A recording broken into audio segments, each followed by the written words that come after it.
He's going to run it. Cuts it up the middle, across the 40, the 45, the 50. He's out across the 45, the 40.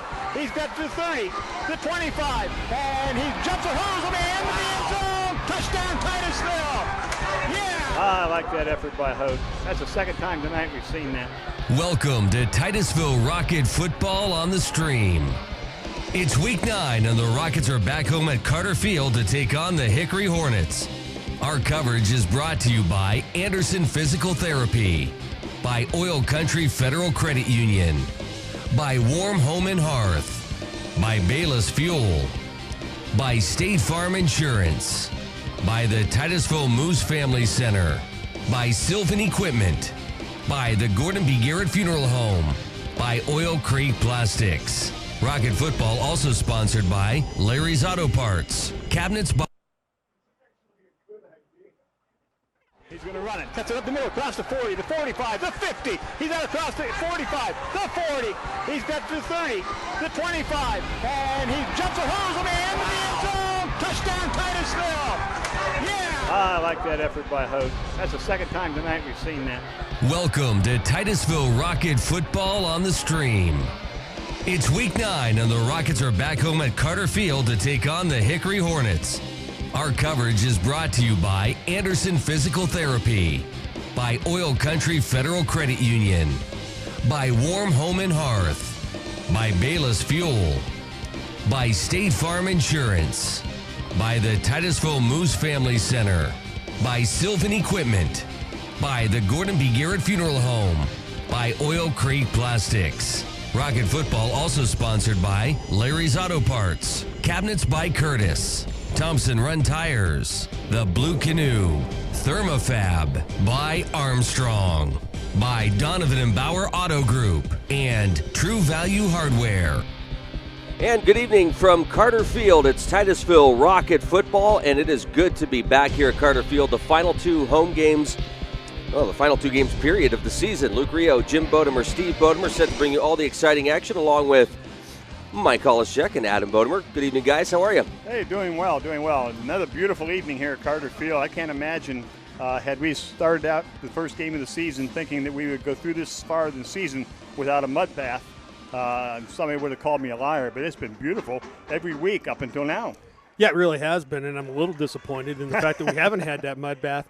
If you think back to the first region championship year we had in recent history, back to 2006, this is the week, if I'm not mistaken, this is the week that we played that mud bath against Warren, and came out of there with like a 35-0 win against Warren. But that was a fun game. You played in 6 inches of mud, and you hit the ground, and you slid for 10 yards. That was a fun time. You know, there's been a lot of talk this season, as we do every season, about the fields with turf. But, Steve, seriously, it really is a benefit for us to be here on this grass field. Yeah, I think it does. I think it helps us. We're used to it. The field's a little unique. It does have a little bit of a crown to it, which kind of does help with drainage if it does rain. But I think it is an advantage. You get used to your home field, and grass fields are different than turf fields. And I don't think Hickory will be real thrilled with coming in here to have to run on the grass. It does tend to slow you down, and it does get a little bit slick once the dew starts settling. That typically will work against the type of running backs Hickory's had in the past. Well, it really will, and the thing that is going to be interesting to see is what effect it will have. We play Hickory always quite well here at home. We have trouble with them down there, but the last several years that they come up here, we've always given them a pretty good battle, and we talked about this, Steve, before we got on the air. If Hickory comes in here thinking this is an easy one, they can have themselves a real fight because this ball club has been playing very, very well at home. Yeah, Titusville's played very well at home. We've taken some lumps. We had Slippery Rock down here and ran into some lumps from them. But you got to remember, Slippery Rock is sitting at the top of the region. They're undefeated, and they really, from what I've understood, is Slippery Rock has been pretty much in control of all their ball games this year, which means the one against Hickory as well. So if they come in here thinking this is going to be an easy football game and get lax, they could walk out of here with a loss, which would really hurt them. They're playing right now for the no less than 3 spot in the region, I was told. So you're right. If they were to lose here, it could have a devastating effect upon their season. Greenville's right there with them. And, of course, you mentioned Slippery Rock and Sharon. Sharon's sitting in the 4th position right now, and Hickory has a win on Sharon as far as the region standings go. And as I understand it, I believe it's the top 4 from our region and top 4 from the North region that'll get into the playoffs. So it's going to make a difference here, down that way, and they're good at it. And I don't think Hickory's going to be any different tonight. They're going to want to establish a ground game. Watching their pregame, they've got a couple of kids that can throw a ball, but I think they prefer to run it. If we can control the line of scrimmage, get guys to the ball carriers, gang tackle, and shut down the running game, get them into 2nd and long, 3rd and long, it's just going to be to Titusville's advantage. Well, they're running a 4-spread outfit. They got a couple slots, a couple wideouts, similar to what Titusville runs, but they got a back by the name of Chuck Carr, who's 5'9", 195. He's a sophomore. Running a freshman quarterback. He's 5'10", 180. That'd be Luke Brennan. So that running back, starting out, Carr is going to probably get a lot of activity to get this thing going when they run through that spread because, as you mentioned, they do like to put the ball on the ground and see if they can just grind it out on you. We'll say all this, and they'll probably throw every play.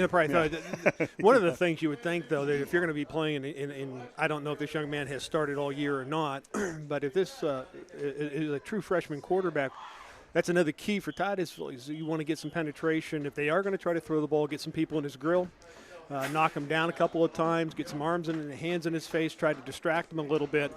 And see if you can't get some turnovers, because that's going to be really key here for Titusville tonight. We've got to, defensively, we've got to start generating some turnovers, a couple extra possessions to try to get points on the board. That's something we need to talk about sometime during the ball game. If we don't think of it tonight, we'll do it next week in our last game. How important turnovers can be. The time of possession, you get so many opportunities on a football game on an average.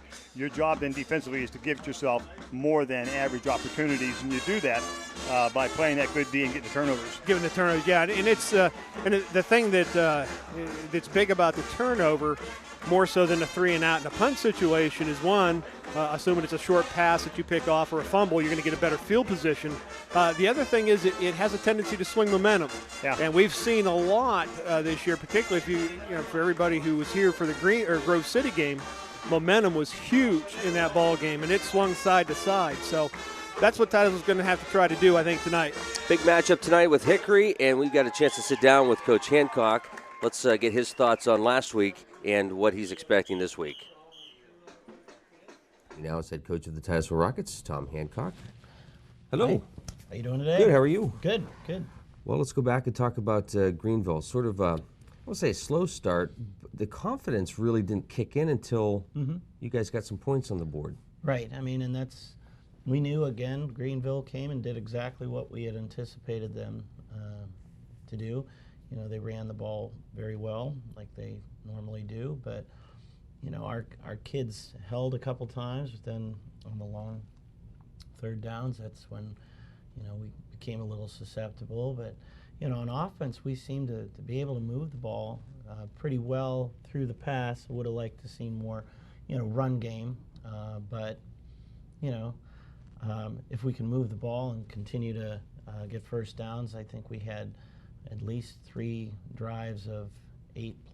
So those are things that we always kind of say if we hit 8, that's kind of a sweet spot for us, because then percentage-wise we score most of the time off of that. So, what are the things did you guys discuss this week in practice?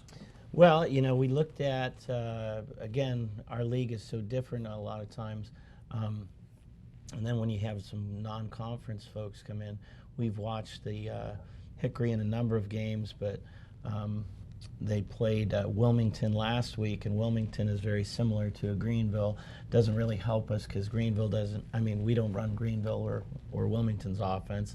So we looked, they had played Grove City, and we run that, a lot of spread and those kinds of things, and they seem to have a lot more trouble than I thought they would in situations like that. So we adjusted a few of our plays, and I think we can take advantage again some of the passing game and Todd's legs and Brady's legs. Yeah, absolutely. Stuff like that. Do the kids see that when you're telling them or showing them game films, and you're saying, look, guys, you know, Sure. here's where we can capitalize here. We Right. can capitalize here. Well, that's, sometimes it doesn't always equate to transferring over to the field.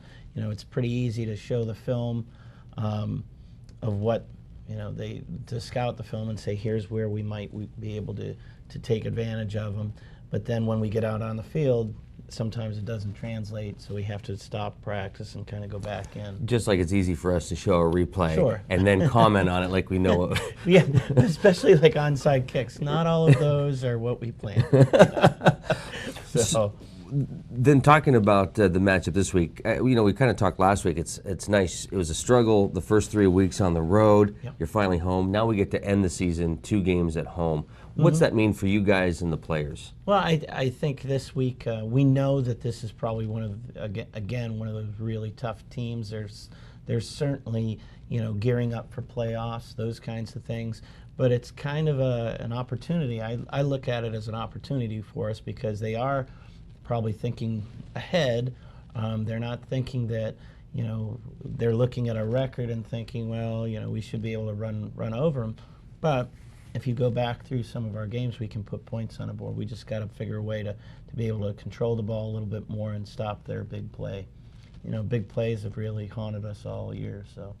I know going into the season you set goals for yourself. Do you feel so far that the program that you guys are building, are you excited about not only the remainder of this season but going into next? Well, I think it showed this year that the kids, we started a lot of new things last year, offensively and defensively, just to give the kids, what we had to work with kid-wise. We thought it was the best fit for what we had. And last year was a struggle to implement it, but this year, obviously, the knowledge of what we were doing and trying to do, carried over for the kids.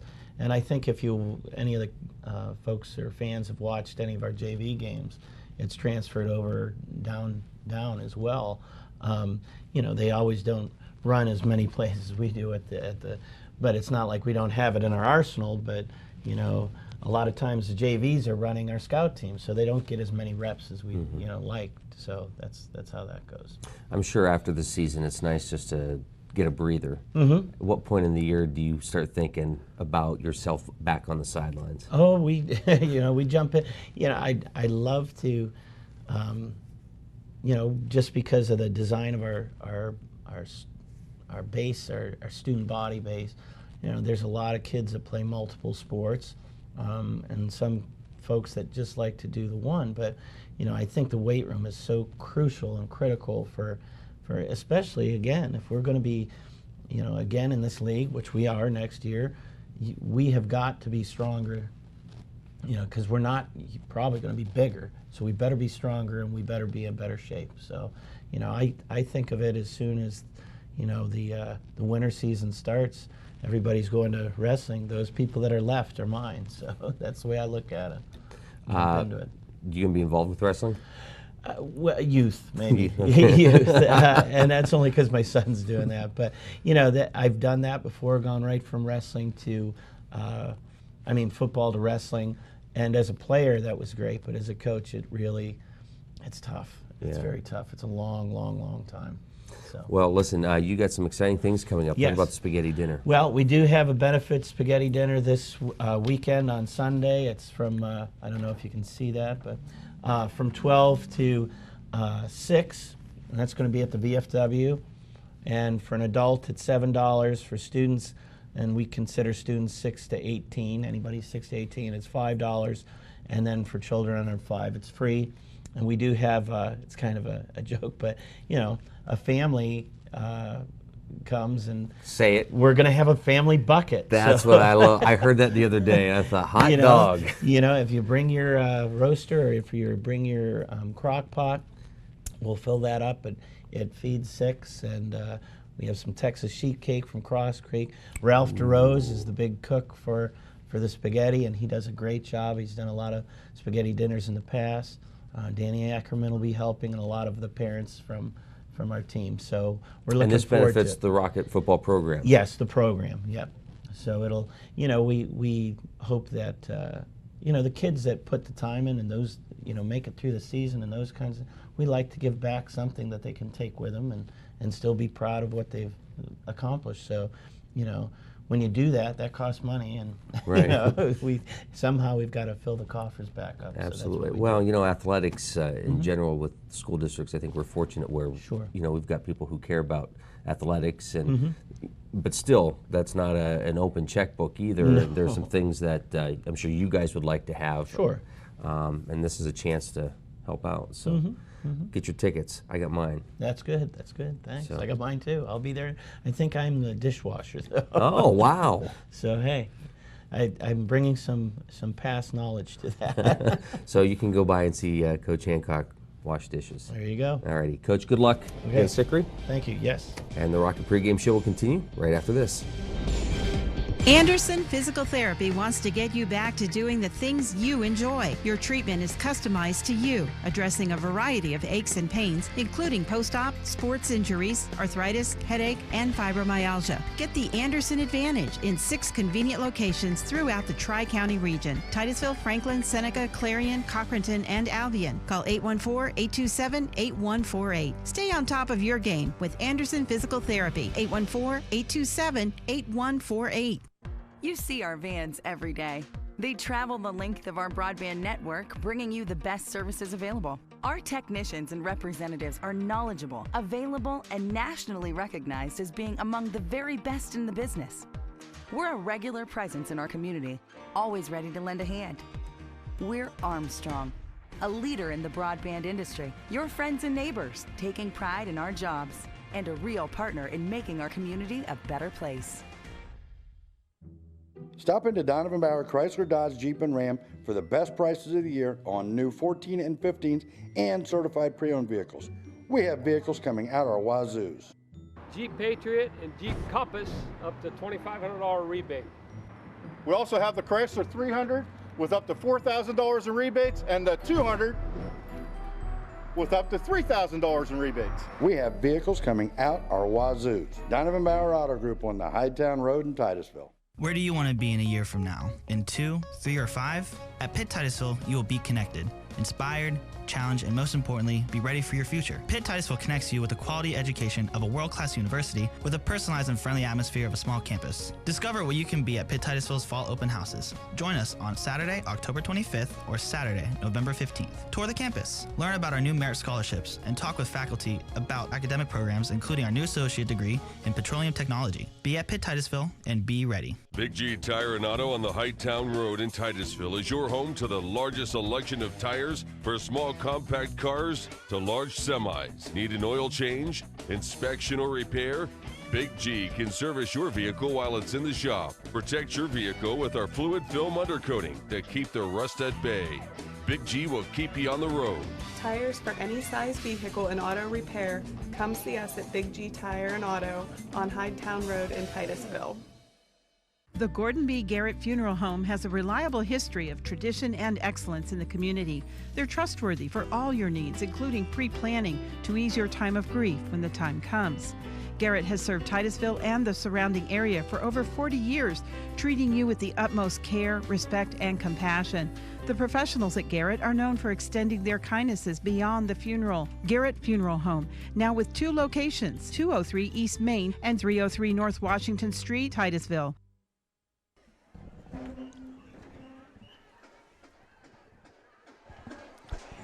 And welcome back to Titusville's Carter Field. As both teams out on the field, we're waiting now the band to move down to the north end of the field and get set up for the playing of our national anthem.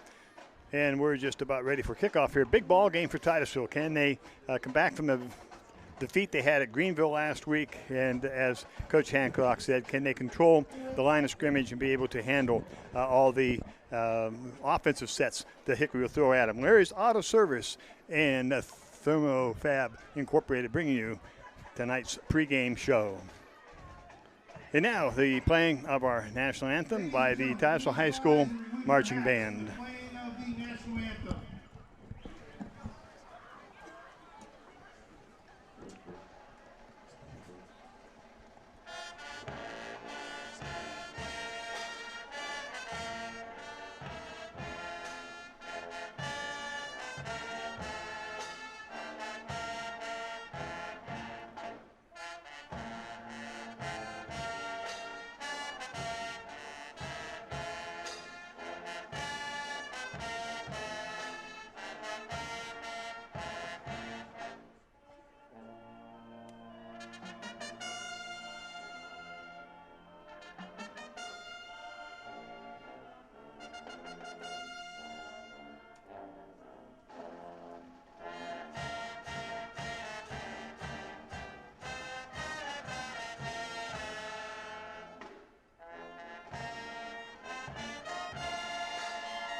Welcome to Titusville Area School District's presentation of Titusville Rocket Sports on the Stream.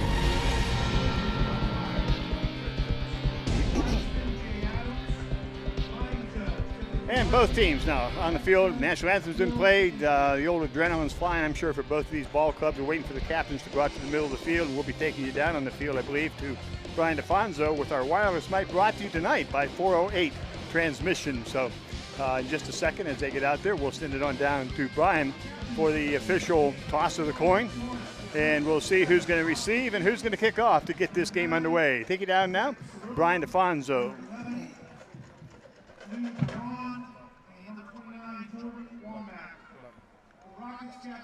Let's have a good game tonight, gentlemen. It's a beautiful night to play football, so let's do it. We did the coin toss earlier. Titusville, you won the toss, elected to receive. Hickory, you elected to kick away from the board, so please put your back to the scoreboard. Titusville, put your back to this end. Okay, so Titusville has won the toss, and they have elected to receive. So, gentlemen, how could you ask for a better night in late October in northwestern Pennsylvania? The field is in an absolutely immaculate condition is what I meant to say. Immaculate condition here. Beautiful night. Warm for this time of the year, no question about it. The Titusville Rockets are going to get the ball to start the game tonight, and I heard you guys talking beforehand. I think getting off to a fast start will certainly help the Titusville Rockets as they face a very formidable Hickory team tonight, gentlemen. Thank you, Brian. Yes, and I think that's really true. And I think Titusville wants that fast start because of that, Brian, because of that fast start. That's why I think they chose to take the ball. Usually we defer. Yeah, absolutely. I want Todd Brown out on this field as much as possible. Absolutely do. Absolutely do. Well, we'll see what happens now as Titusville will receive, and they'll get the game underway. Hickory will kick off, and as Brian alluded to, Todd Brown on the field is important to us. And Steve, you talked last week. Todd had a really good game. Steve talked a lot last week because you weren't here. Yeah, well, we'll change that tonight, won't we? I talked and mumbled my way through most of that ball game, but yeah. No, you did a great job. Todd Brown is the key to Titusville. Their offense is going to go as well as Todd Brown can take them. Both on his arm, the strength of his arm, and the strength of his feet. He's a multi-dimensional quarterback. He can hurt you both ways.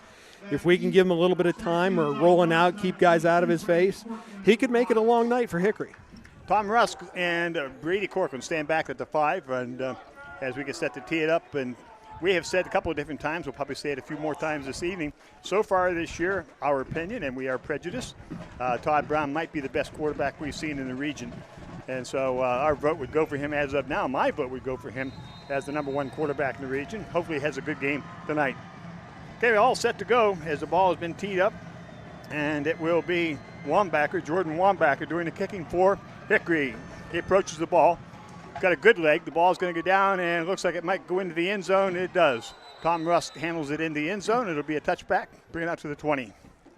Yeah, watching Hickory warm up here, we noticed that they have two kids that can kick a ball very, very well. Their kickoff kid, and I don't know who. Wambach, who just put the ball in the end zone, and the punter.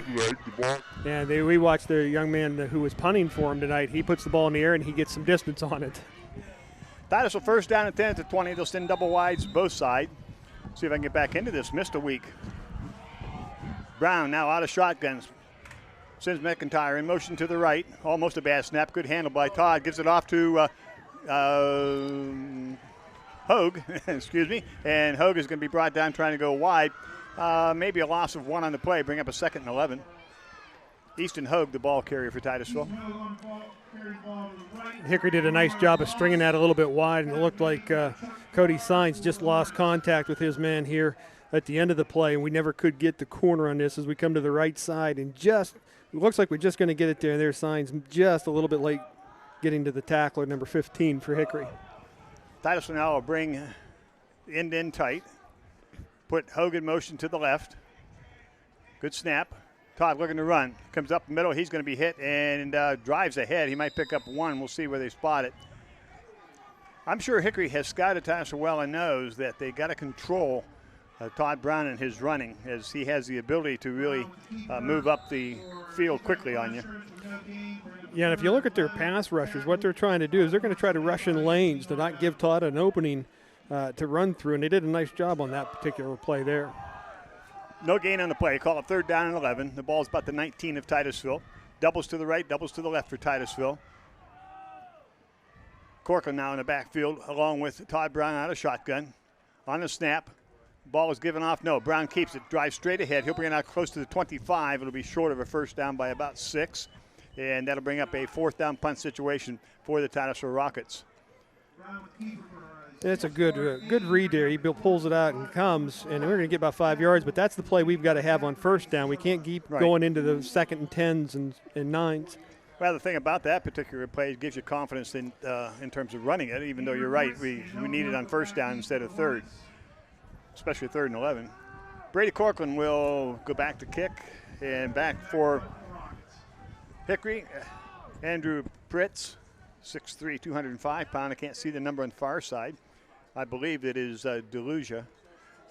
Bad snap, but we get it great, no rush. It's a line drive kick, and it is going to roll inside the 45 to about the 43-yard line, and that's where Hickory put it in play 1st down and 10.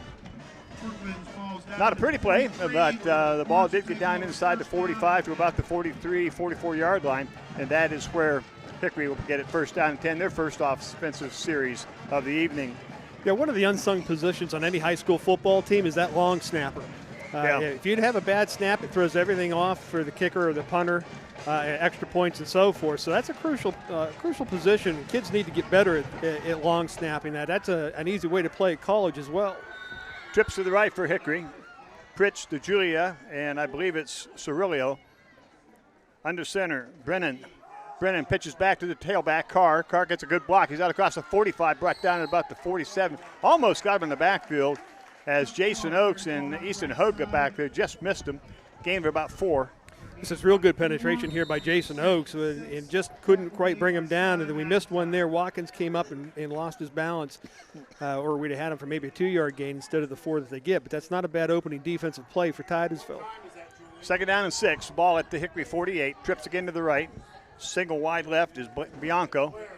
Now in motion is Cirillo. Cirillo gets the ball. We have a flag down. Cirillo's out across the left side and brought down at about midfield.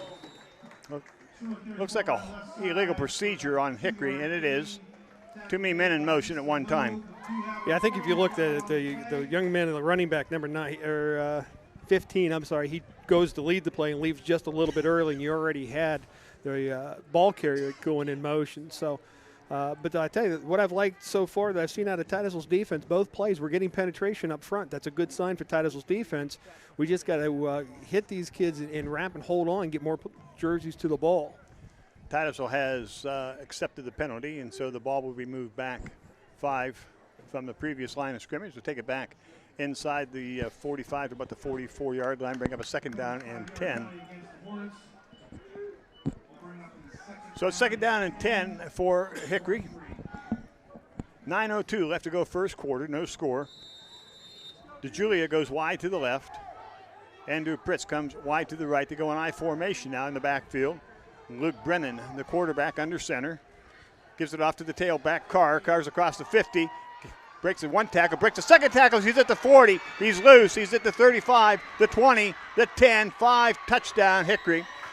Good hard run by Chuck Carr, 5'9", 195-pound sophomore, and we missed the tackles. You just get through talking about hitting and wrapping. We missed it, and Carr takes it in for the big gainer. Yeah, this is a run that just should not have happened. Now, right there, Brady Corcoran, I believe. No, that's Ackerman that came. Chase Ackerman.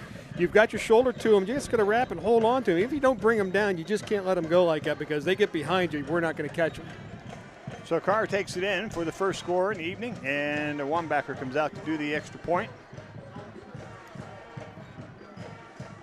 6-0 Hickory with the point coming. Good snap, placement, kick is up. Kicker's down, but the kick is good.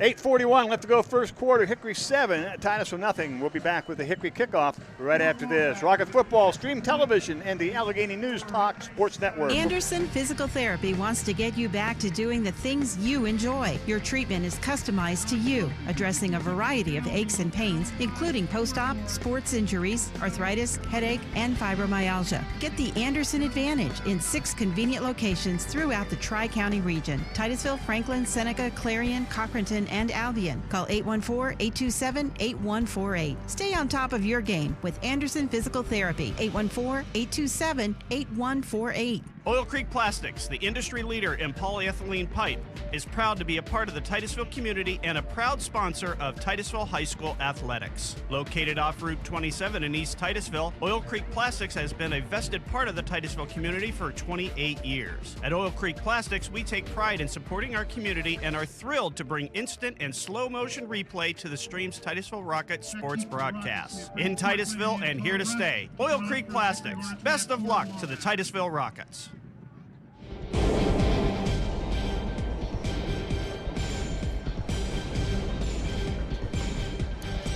7-0 Hickory as Hickory gets ready to kick off. Wambacher doing the honors. Rusk and Corcoran down deep. The ball's going to come to Corcoran. He'll take it at the 5.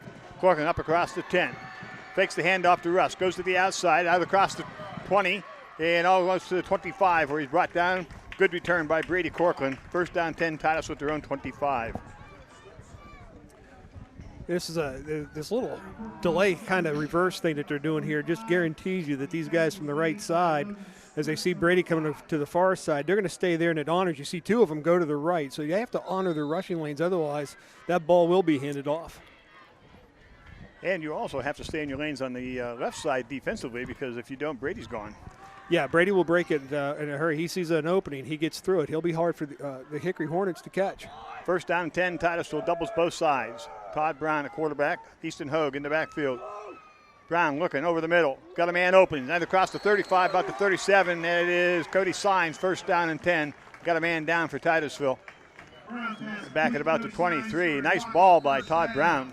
And Todd had to stand in there, too, because they did send a couple of linebackers on the play. You're going to see them come right up the middle, and they're both there. He stands tall and makes a nice throw.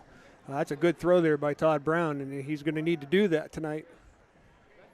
So Titusville gets their initial first down of the game, but unfortunately there's a young man down for Titusville as Josh, our trainer. Josh, the trainer, is out on the field. And one of the nice things about our athletic program, and I think most high schools do it nowadays, is that you have a professional trainer on the field at all times. Here comes the run. This is the touchdown run here. We've got one miss there and a big miss there, and then Brady there is right there after Chase, and neither one of them wrapped them up. Let's run that back just a second, Stephen. Look at this block here, right in here. This guy right here. I was just wondering.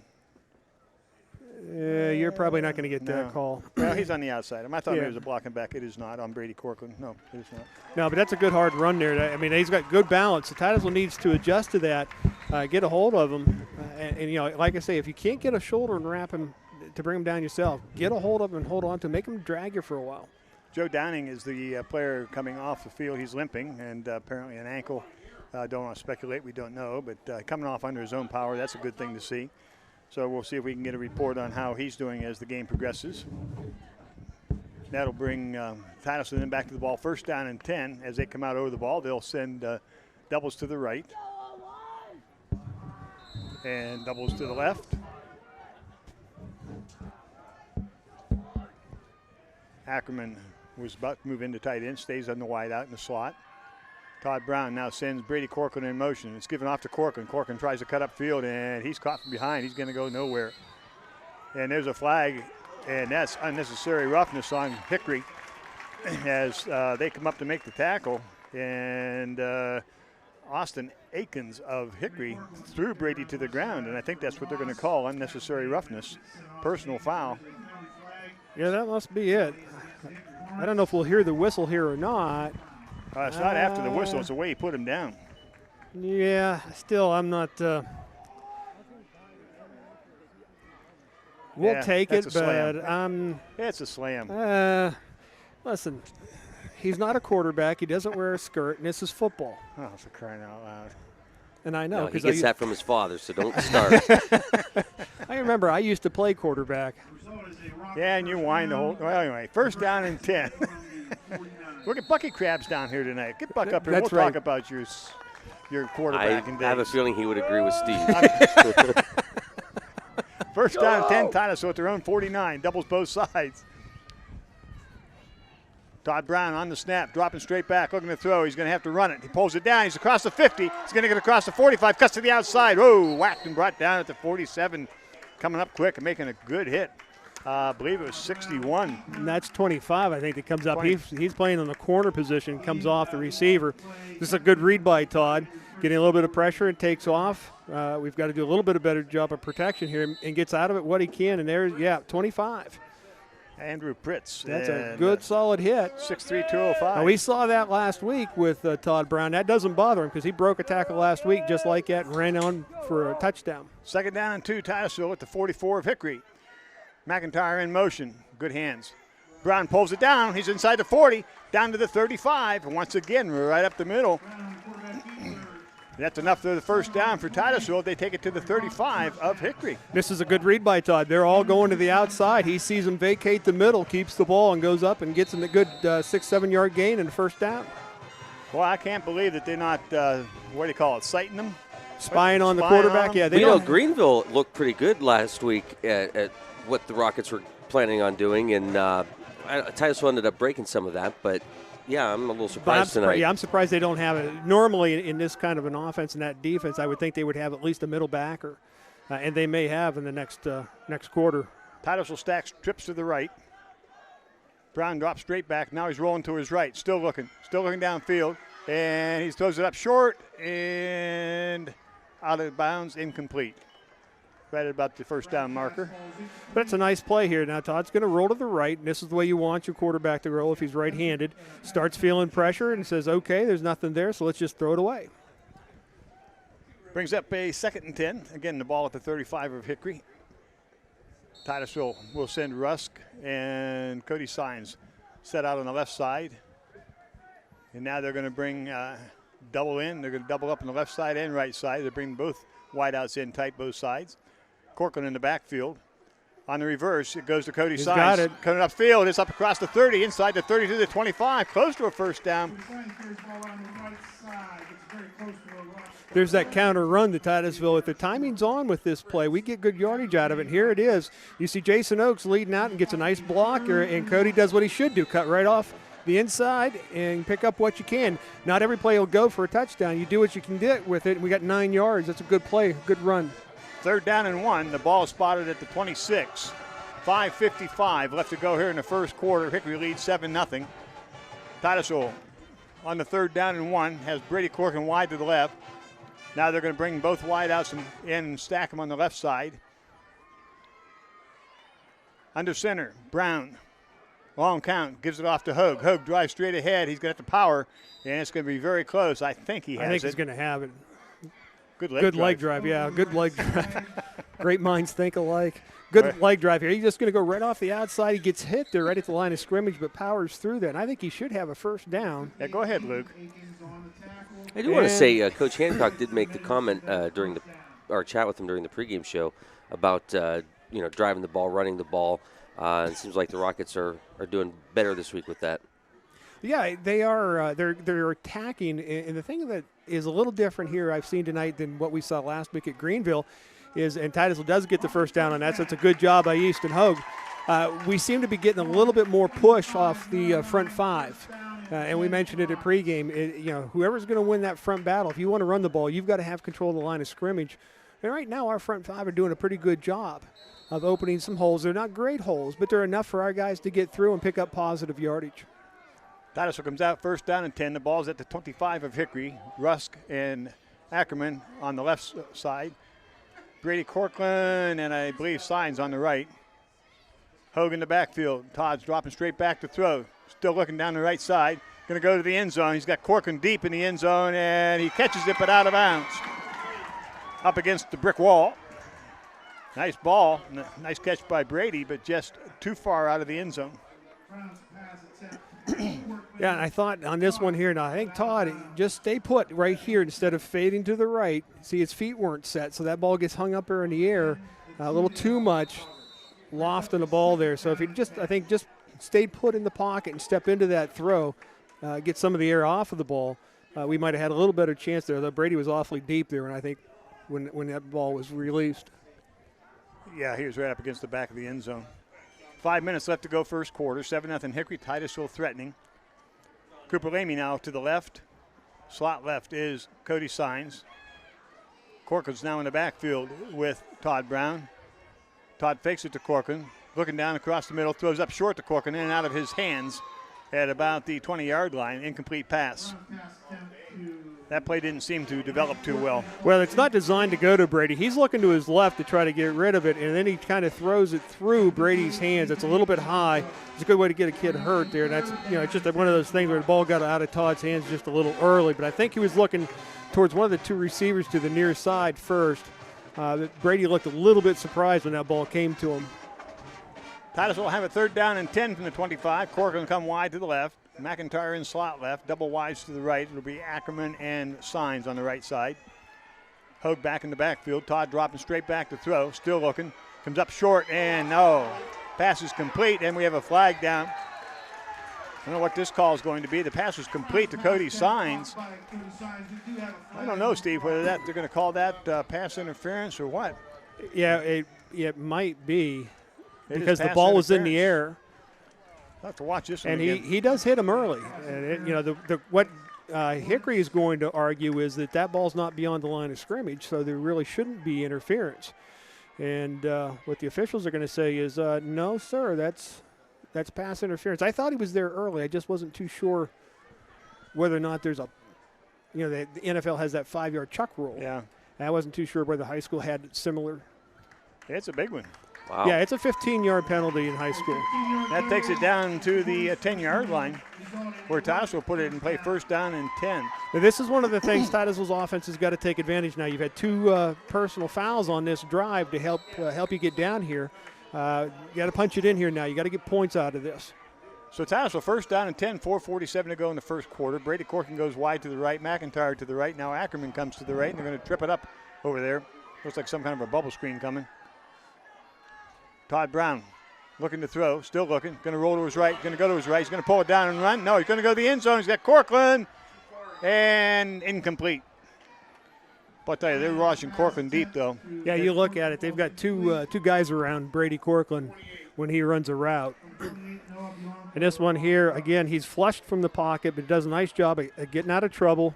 Eyes are downfield. Corcoran does a nice job of trying to find an open spot. Corcoran's trying to find an open spot. We're just kind of out of real estate right there. 2nd down and 10. The ball is on the 11-yard line, so we could get a 1st down here.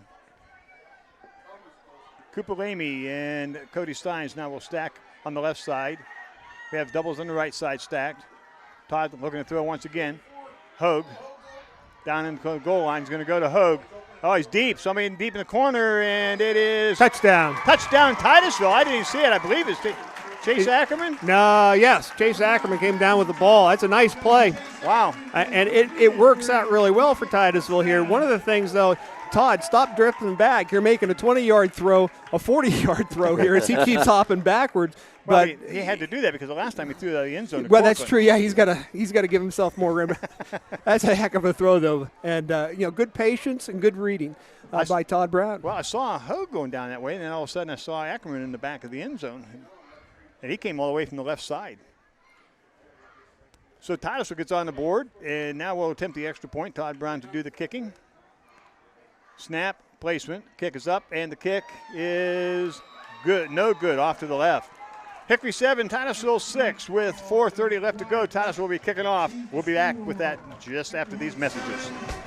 This is John Peterson from Warm Home and Hearth in Pleasantville. With 60-degree days and 40-degree nights, we all know what's coming soon. To assist you in your preparation for the cold weather, we have added several new stove lines that will give you the best selection in northwestern Pennsylvania. We now offer Harmon wood, pellet, and coal stoves manufactured right here in Pennsylvania. We have 4 models ranging from 43 to 68,000 BTU and very impressive burn displays. We also have added Yodel, America's finest cast iron wood and gas stoves. They are great heaters and add real beauty to your home. We continue to offer the full line of Lopi, Avalon, and FPX wood, pellet, wood and gas stoves, fireplaces, and fireplace inserts. We also offer Cozy King, Fire Chief, and Leisure Line wood coal furnaces and boilers. We feature 50 units to choose from and 21 you can watch burn. Yes, we are the store with more value and choices for you. Come to Warm Home and Hearth in Pleasantville. Pick out your stove, fireplace, or insert today. Yes, we have a fire burning just for you.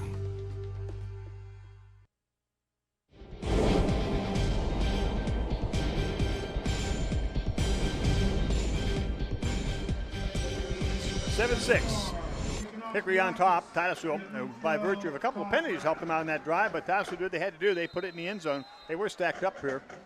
And it's going to be a squib kick. It's Stock taken on the 40, and the runner is going to be brought down on the 42. Apparently, we don't want to get it deep to their speedsters, and Titusville will bring the ball carrier down at the 42 of Hickory. And I guess I can understand if you've seen something out of their kick returns or their deep people are dangerous, you don't want to give it to them. But I'd also like to see the ball go a little further than the 42-yard line. Good field position. First down and 10, Hickory leading 7-6. We had some interesting kickoffs last week, didn't we? We did have some interesting kickoffs last week. A lot of that was going on. High formation. Ball's getting off to the tailback. Carr gets to the outside across the 45, the 50, down inside Titusville territory, the 49. Chuck Carr, we're going to see a few more games out of this young man. He's only a sophomore. Running well. Yeah, and they had the left side of that blocked off pretty well. You see Cody Signs is hooked to the inside. They've got guards coming out, peeling back to the inside to seal that off and give them the edge. So Titusville's going to have to work on that. You're going to have to try to get that thing to the outside, keep them going wide, don't let them turn it up. They're going to measure for the first down. It's inside the Titusville 50, half the field, Titusville side of the field. It's going to be about the length of a football short. So bring up a second down. Call it the 49 of Titusville. Chuck Carr is a 5'9", 195-pound sophomore running back for the Hickory Hornets. And this is one of the things we wanted, we were hoping to see out of the Titusville defense is get them into second and long, not second and short. We just haven't been able to shut down that first down play. We got to get them into distances where they got to do things they don't want to do. And right now, their running game is doing just what we thought it would do, picking up big chunks of yardage and then breaking one for a touchdown. So Titusville's defense is going to have to stiffen up here. Luke Brennan brings him out. Of the huddle. He'll go under center. They'll stay in I formations. They'll have wideouts, one to the left, one to the right. Ball's in about the center of the field. Going to look to throw. Going to look deep. He's looking for Pritz. Andrew Pritz got behind us, and Pritz got the ball at the 20 and brought down at the 15. Got behind Mike Watkins, and Andrew Pritz on the reception will take it down to the Titusville 15-yard line. And it looks like Watkins has good position here, but for some reason he just kind of stopped going because he thought the ball was going to come short and it sailed right over his head to the receiver. If he'd have kept running with the receiver, we might have been able to break that up. So, just one of those things you got to live and learn and continue on here. Watkins playing corner out there on an island by himself. I formation once again. Brennan hands the ball off to Carr. Carr gets to the outside, and he does have the outside. He's at the 10 and hit and knocked out of bounds right around the 10-yard line by McIntyre. Check that, Cody Signs. We string this one a little bit, and I can't see. I think it's I thought that was Signs who was fighting off. Oh, it is Signs that's fighting off a Brock and then comes up and makes a tackle. That's a good play by Cody Signs. That's what you got to do when you're outside there. Make them go wide. Fighting off the block of a 230-pound guard.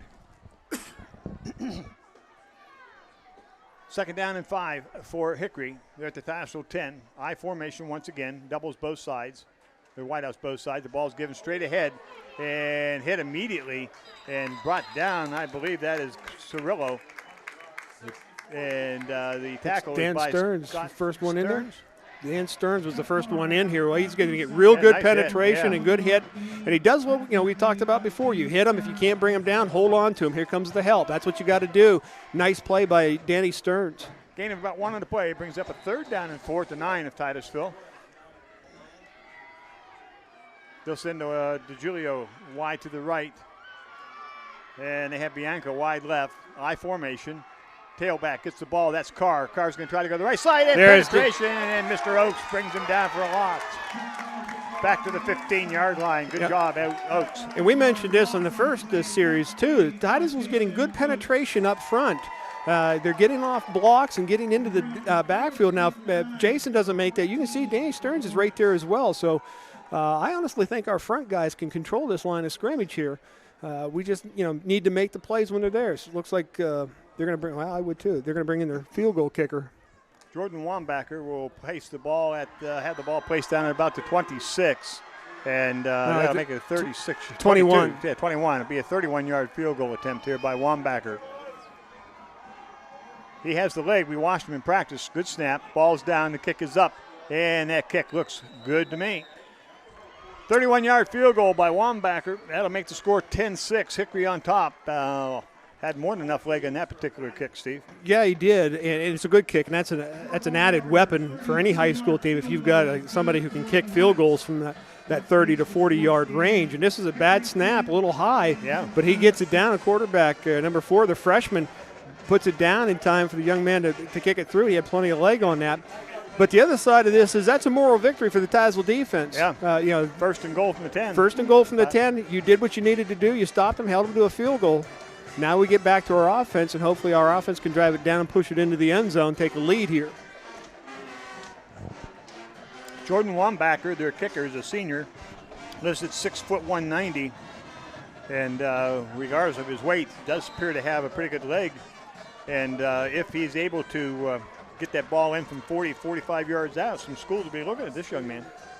Yeah, particularly I don't know what Hickory has done throughout the year as far as field goals go. But if you can do it consistently and you can show you can do it consistently, even in high school, I would think if you can show consistently 35, 40-yard field goals, a lot of people want to take a look at you because you're going to add 10 yards as you when get you older. get to college. Yeah. Wambacher tees it up at the 40. We have Brady Corcoran and Tom Rust standing back at our 5 to receive this kickoff. 10-6 if you just joined us. 2 minutes left in the first quarter. Hickory on top. Been a good ball game so far. Nice kick by Wambacher, and it's going to go into the end zone and out the other side, and it'll be first down 10, Titusville at the 20. That's a good 5-yard deep in the end zone too. Yeah, that's a good kick. Yeah, this is a good kicker. Might be the best kicker we've seen this year. Yeah, there's a young man in Warren that kicked the ball pretty well, yes, too, if I'm not mistaken. But this one seems to have just a little bit livelier leg. I wonder how he did in that 79-78 game. I'll bet he was tired. Unbelievable score. Yeah, and that's right, folks. There was a score, 79-78 in high school football. Doubles to the right for Titusville. Single to the left. Check that. Trips to the right for Titusville. Under center. Brown gives it off to Hogue, and Hogue's going to be met right at the line of scrimmage and thrown to the ground. A loss of about 1 or 2 on the play. Nothing straight up. Yeah, the defensive end gets the better of that battle there on Scott Fry to meet their Easton Hogue. Would have liked to see Easton try to cut that back real quick here, and that's a tough thing to do for running backs is to see that blocked off and find another place to scoot to real quick. I've always been amazed at the really good running backs that can do that. Yeah, I had trouble with it for a while. 1:24 left to go in the first quarter. You still have trouble with it. I can't see it from up here. Brown looking over the middle. Now he's going to pull it down. He's going to run. He's out across the 15. Now he's going to go deep. He's got Easton Hogue completed to 40, the 45, the 50, and brought down at about the 47-yard line. Big hit out here by Chase Ackerman on the big linebacker. I was waiting for a flag. I was waiting too. This is a nice job here. I thought he was going to take off and he's got an opening. It would have been a good decision, but he keeps himself parallel to the line of scrimmage, and is Easton Hogue down here. Nice catch by Easton. He's going to get what he can, and right there, big block by Chase Ackerman, which I'm, to be honest with you, surprised we didn't see a flag based on the tackle on Todd Brown. First down and 10, Titusville. The ball is spotted now at the 48 of Hickory. But that's a perfect example of why we're saying Todd Brown's probably the best quarterback in this region. These type of plays that he can keep alive. Trips to the right for Titusville. Single to the left. Todd's rolling to his right. Still rolling, looking downfield. He's got a man downfield. He throws it over the head of Chase Ackerman down at about the 30. Just a little bit high. He had Chase open, and it was a nice throw, just a little bit high. Here we're going to roll him to the right. We have good protection on him. He sees it, steps into the throw. It just gets a little bit high. Brings up a second down and 10 at the 48 of Hickory. But we've been having pretty good luck in the passing game. And Titus is going to run, it seems like tonight, that reverse philosophy. Instead of trying to run to set up your passing game, we're going to throw the ball to set up the run. Doubles both sides now for Titusville. They're going to send now Trips to the right as they send McIntyre to the right. Todd out of shotgun again. He's going to roll to his right once again. Still rolling, looking downfield. Wants to look back over. He does. He's going to throw a pick. Yeah, it is picked off at the 30, at the 20, coming across the 25, Hickory, 35, at the 40. And across and knocked out of bounds at the 46-yard line. And that is Joey DeJulia with the pick. And you can see that one coming when he let go of it. Yeah, and that's one of the things we talked about here. Going to the right, he's going to, that pass is designed to go to the right. He stops, takes a line and turns around and looks and thinks he's got somebody open. This is a cardinal rule. This is what you'll hear. You can't roll out and then throw late down the middle. That's just a bad decision. You're working with a high school quarterback. That's okay. And, defense now has to get a turnover, get the ball back here real quick. Really, he's had some really good throws this season. Throwing back against it, yeah. You can see why he's tempted to do it. Doubles both sides for Hickory. Out of the shotgun now is Luke Brennan. In motion is Pritz. Brennan's going to keep it. Comes out across the 45, the 50. Still on his feet. He's out across the 40 of Titusville, the 30. He's off to the races. He's into the 10, the 5. Touchdown, Luke Brennan, the freshman. No flags on the grass, and that'll be a touchdown, Hickory. Big play for Hickory. And he reads it, and I think this is designed for him to keep, but we have two guys there. One of them's our middle linebacker, Easton Hogue. They both overrun the play. And then you have two guys here that overrun it, and it's Watkins that comes in and hits I think that's Cody Signs trying to come back. Actually throws a block on Signs. Once he's cleared, it's a touchdown. 16-6 as Wambacher comes in for the extra point for Hickory. That's a big, big play. Turnover by Titusville. First play from scrimmage. They take it 52 yards. Kick is up, and the kick is good. 33 seconds left to go here in the first quarter. We'll have the Hickory kickoff right after these messages.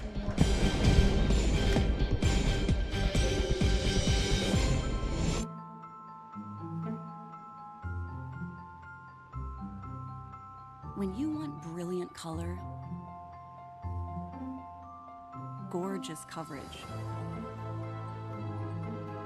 and an elegant finish that lasts, there's only one place to turn. Easy Care in Weatherall, made in the USA by True Value. It's not just paint, it's your personality. True Value. Start right, start here. The Gordon B. Garrett Funeral Home has a reliable history of tradition and excellence in the community. They're trustworthy for all your needs, including pre-planning to ease your time of grief when the time comes. Garrett has served Titusville and the surrounding area for over 40 years, treating you with the utmost care, respect, and compassion. The professionals at Garrett are known for extending their kindnesses beyond the funeral. Garrett Funeral Home, now with 2 locations, 203 East Main and 303 North Washington Street, Titusville. And welcome back to Rocket Football as they host the Hornets. We're going to head down to the field real quick. Brian, your thoughts so far? Yeah, again, the big plays for the Hickory Hornets. I don't think anybody's really surprised. Vaunted running game. They put 1,500 yards up on the boards before tonight's game.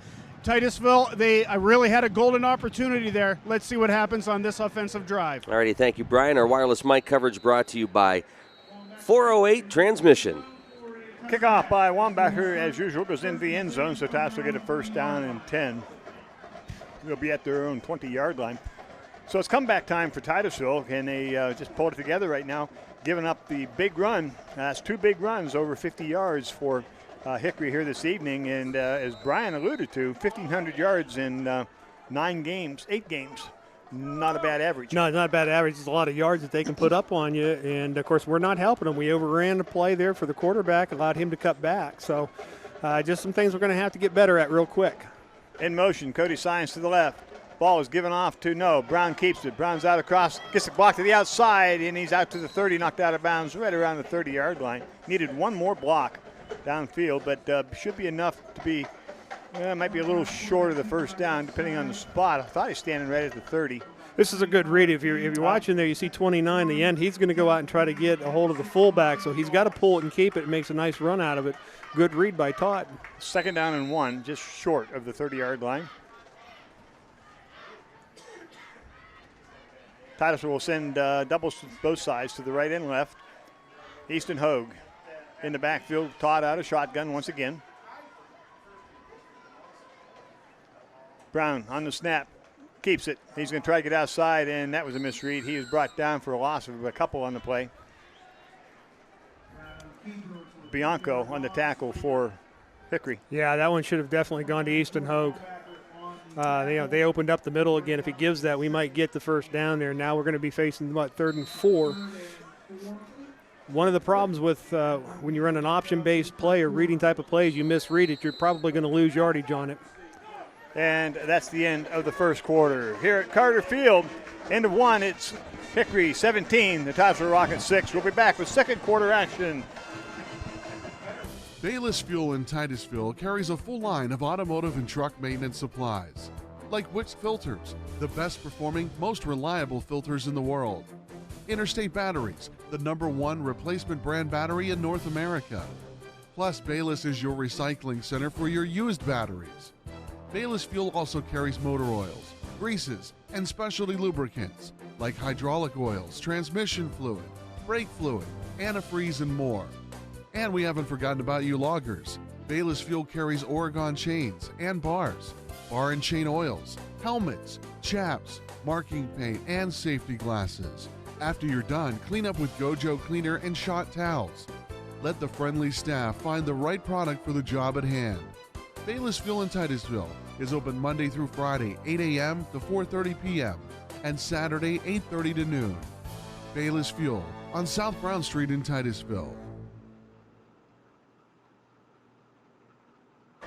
Not only a football game going on, if you can listen carefully over our mics, you can hear the battle of the bands. Both bands going at it here during that break. That's something you don't really see too often. Usually they have your first quarter, I'm second quarter. That type of thing.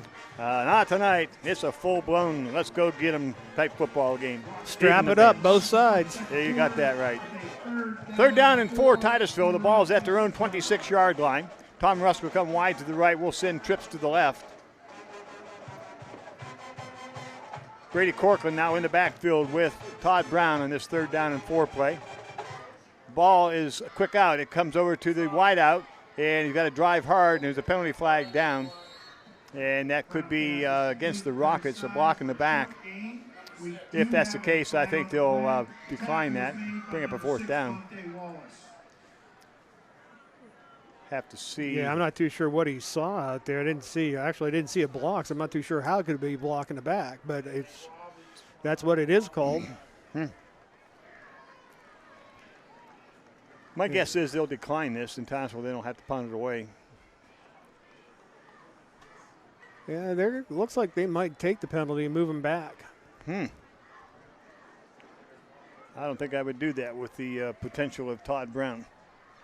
But I don't coach. Well, I do. I coach, I referee. Go ahead, Luke. No, you know what? You make it too easy sometimes. Yeah, I set myself up. Well, I'm surprised there that they didn't decline it because we were still a couple yards shy. We definitely first were down, and we're inside our own 30. There's a good chance we're going to put that thing away.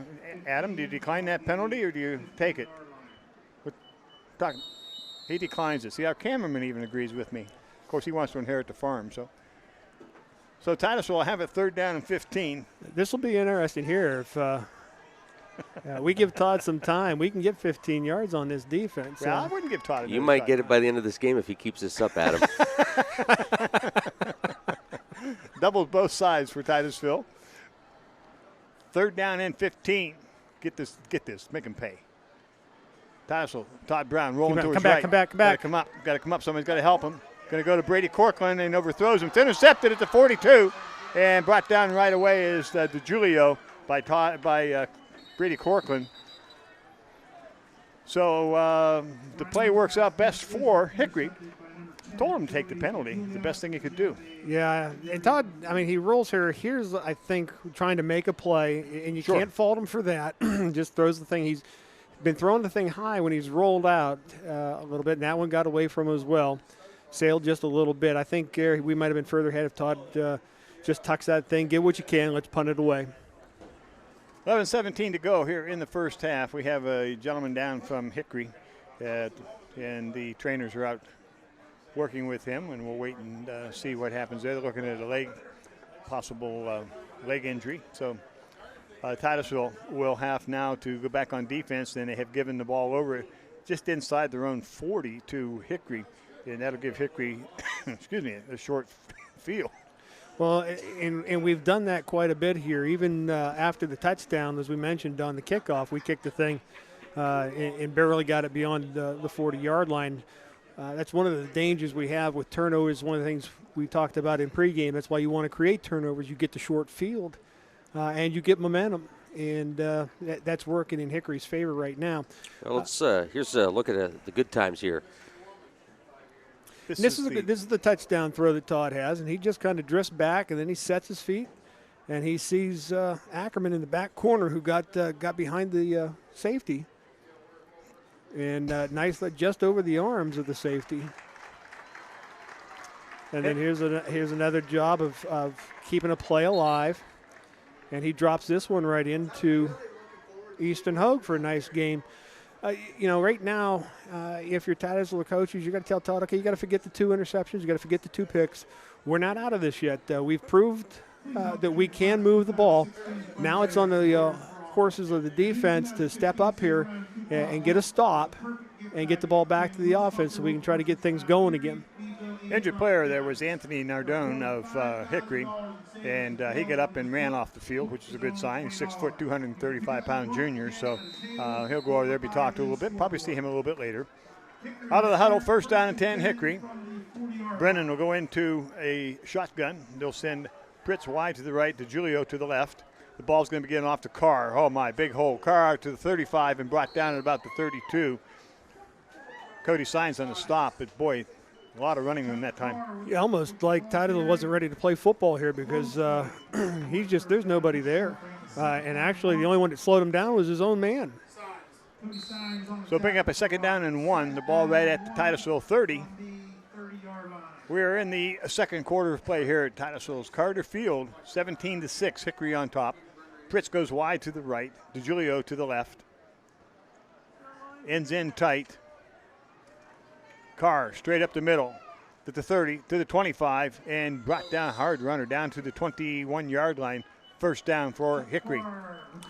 Yeah, and I can't tell for sure whether maybe our front guys are starting to get a little tired or whether we're stunting ourselves out of lanes, but their holes that Hickory are opening up now are starting to get a little bit bigger and picking up just 5 to 10 yards every time they run the ball here. 10:28 left to go first half. Hickory driving. They're at the Titusville 21-yard line. First down and 10. Pritz goes wide right. DeGiulio wide left and stay in tight. Balanced line. Don't see that often. Carr gets to the outside, and he's going to be hit and stopped. Good play. That is McIntyre and Hogue on the tackle for Titusville. McIntyre makes the tackle here on this play, but this play is designed they're going to go straight at us again, and Easton Hogue jumps the gap and causes the running back to try to go wide on it. McIntyre, good penetration on his running lane and ran him. Easton basically ran him right into Skylar McIntyre. It's a good play there by the defense. Now you've got him where you want him, 2nd and 13. DeGiulio will come out, go wide to the right. They'll send doubles also to the right. I believe it's Pritz. They have doubles to the left. On the snap, it's Carr straight up the middle. He trips and falls, gains about 1 on the play to bring up a third down and maybe 13, maybe 12, depending on the spot. It's going to be 13, no gain. Yeah, even if he doesn't slip, he's going down because Big Jason Oaks is right there in the hole. Yeah, he was there to greet him. So here's what you want: 3rd and 13. Now the defense has to come up here and make a play. You're going to look at this is where you might be looking at 4-down territory here for the Hickory offense. Bianco comes wide to the left. Cirillo in the slot left. They have doubles to the right. Now they put a man in motion to the left. Now he goes back to the right. Brennan's going to throw. Dropping straight back. Throws over the middle all by himself, but he overthrows. And, boy, we blew coverage. DeGiulio was wide open down the middle. Boy, and I'm not too sure where the coverage was or what coverage they were running because he is running free. Now, I'm not too sure. You can see there's nobody within 10 yards of this young man. So there's a blown coverage, but we do get a little bit of penetration on a freshman quarterback, to help make a bad throw there. But we've got to figure something out there in the secondary. Trips go to the right now for Hickory. That's 4th down and 13 from the Titusville 24. Big play here for Titusville. Brennan looking to throw. Still has it. He's going to be stopped. Nice job defense. No gain, actually a loss of a couple on the play. We sent Easton Hogue there. He was in on the play. Looked like Nosco. is in on the play. This is good. Again, we're seeing good penetration by our front people. Stearns is in there, so that's a good job there by our front guys. That was won by our front people. That was just a good job by our defense. Now Todd's got to come on here now, and he's got to forget what's happened here in the last couple of throws, get himself under control, start connecting on some passes, and we can move the ball against this defense. Brady Corcoran comes wide to the right. McIntyre is in the slot right.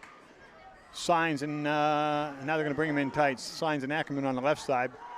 Wideouts come in tight. Easton Hogue in the backfield. Todd Brown out of snap on the give. It's on a counter.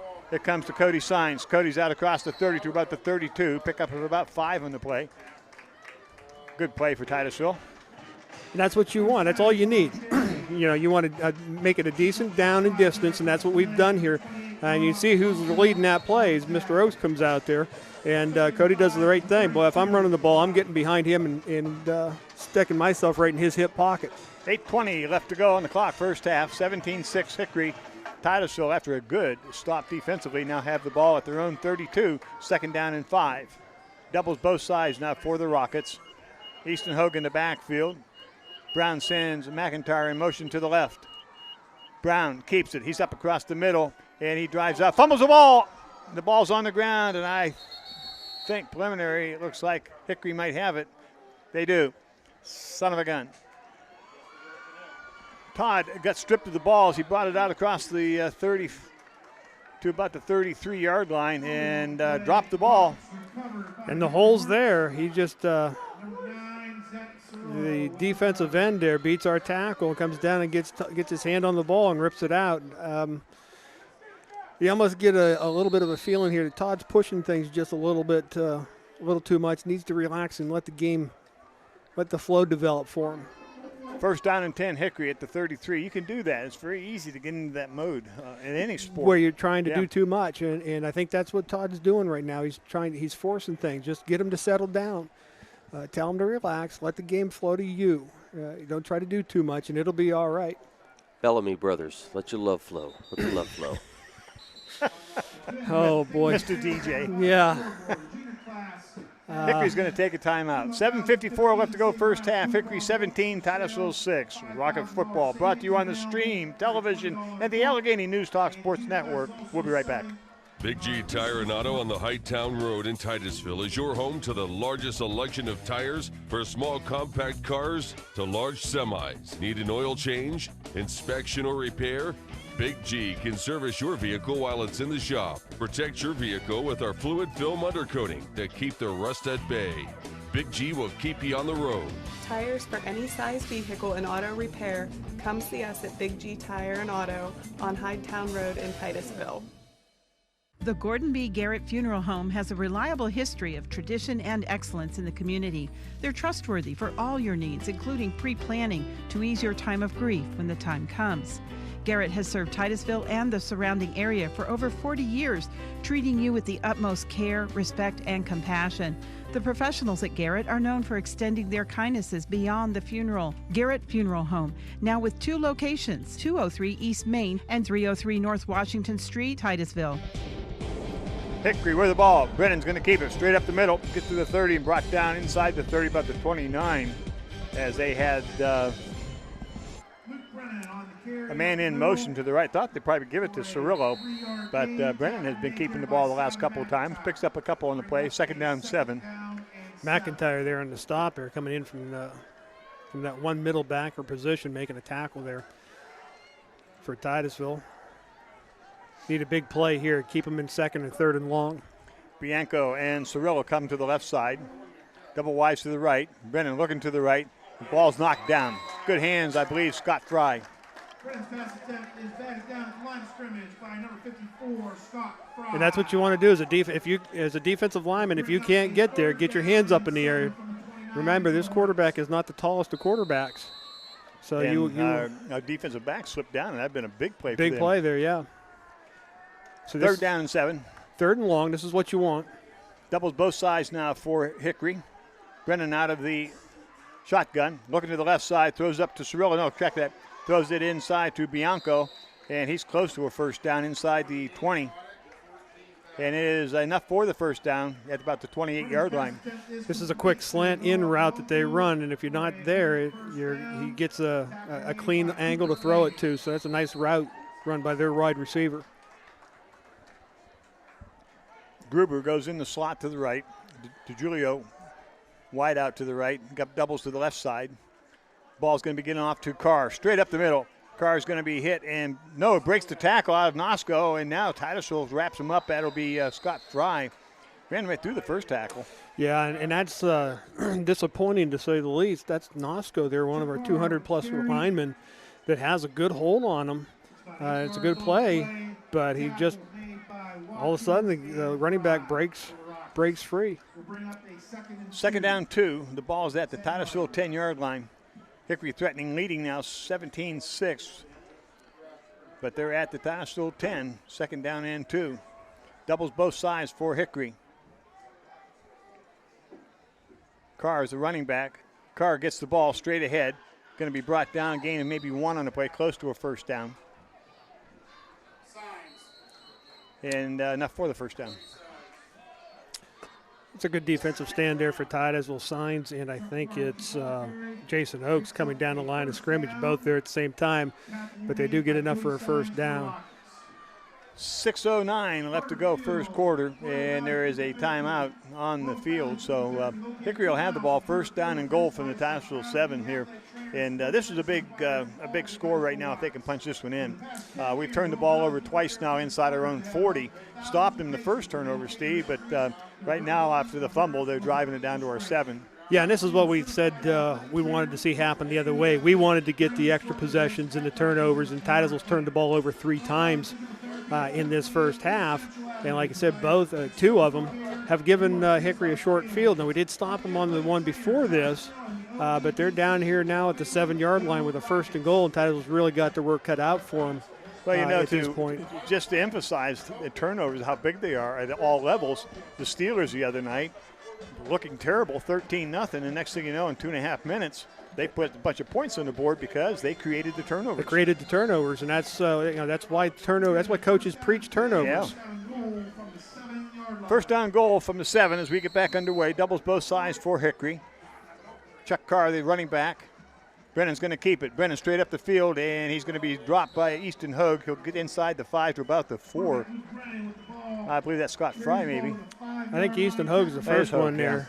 And Easton will hit you. We've said that before, and he does a nice job. And we talked about before the last one where the quarterback broke it, he overran the play. What we mean by that, he gets too far out in front of the running back and allows him to cut back. Here he doesn't do that.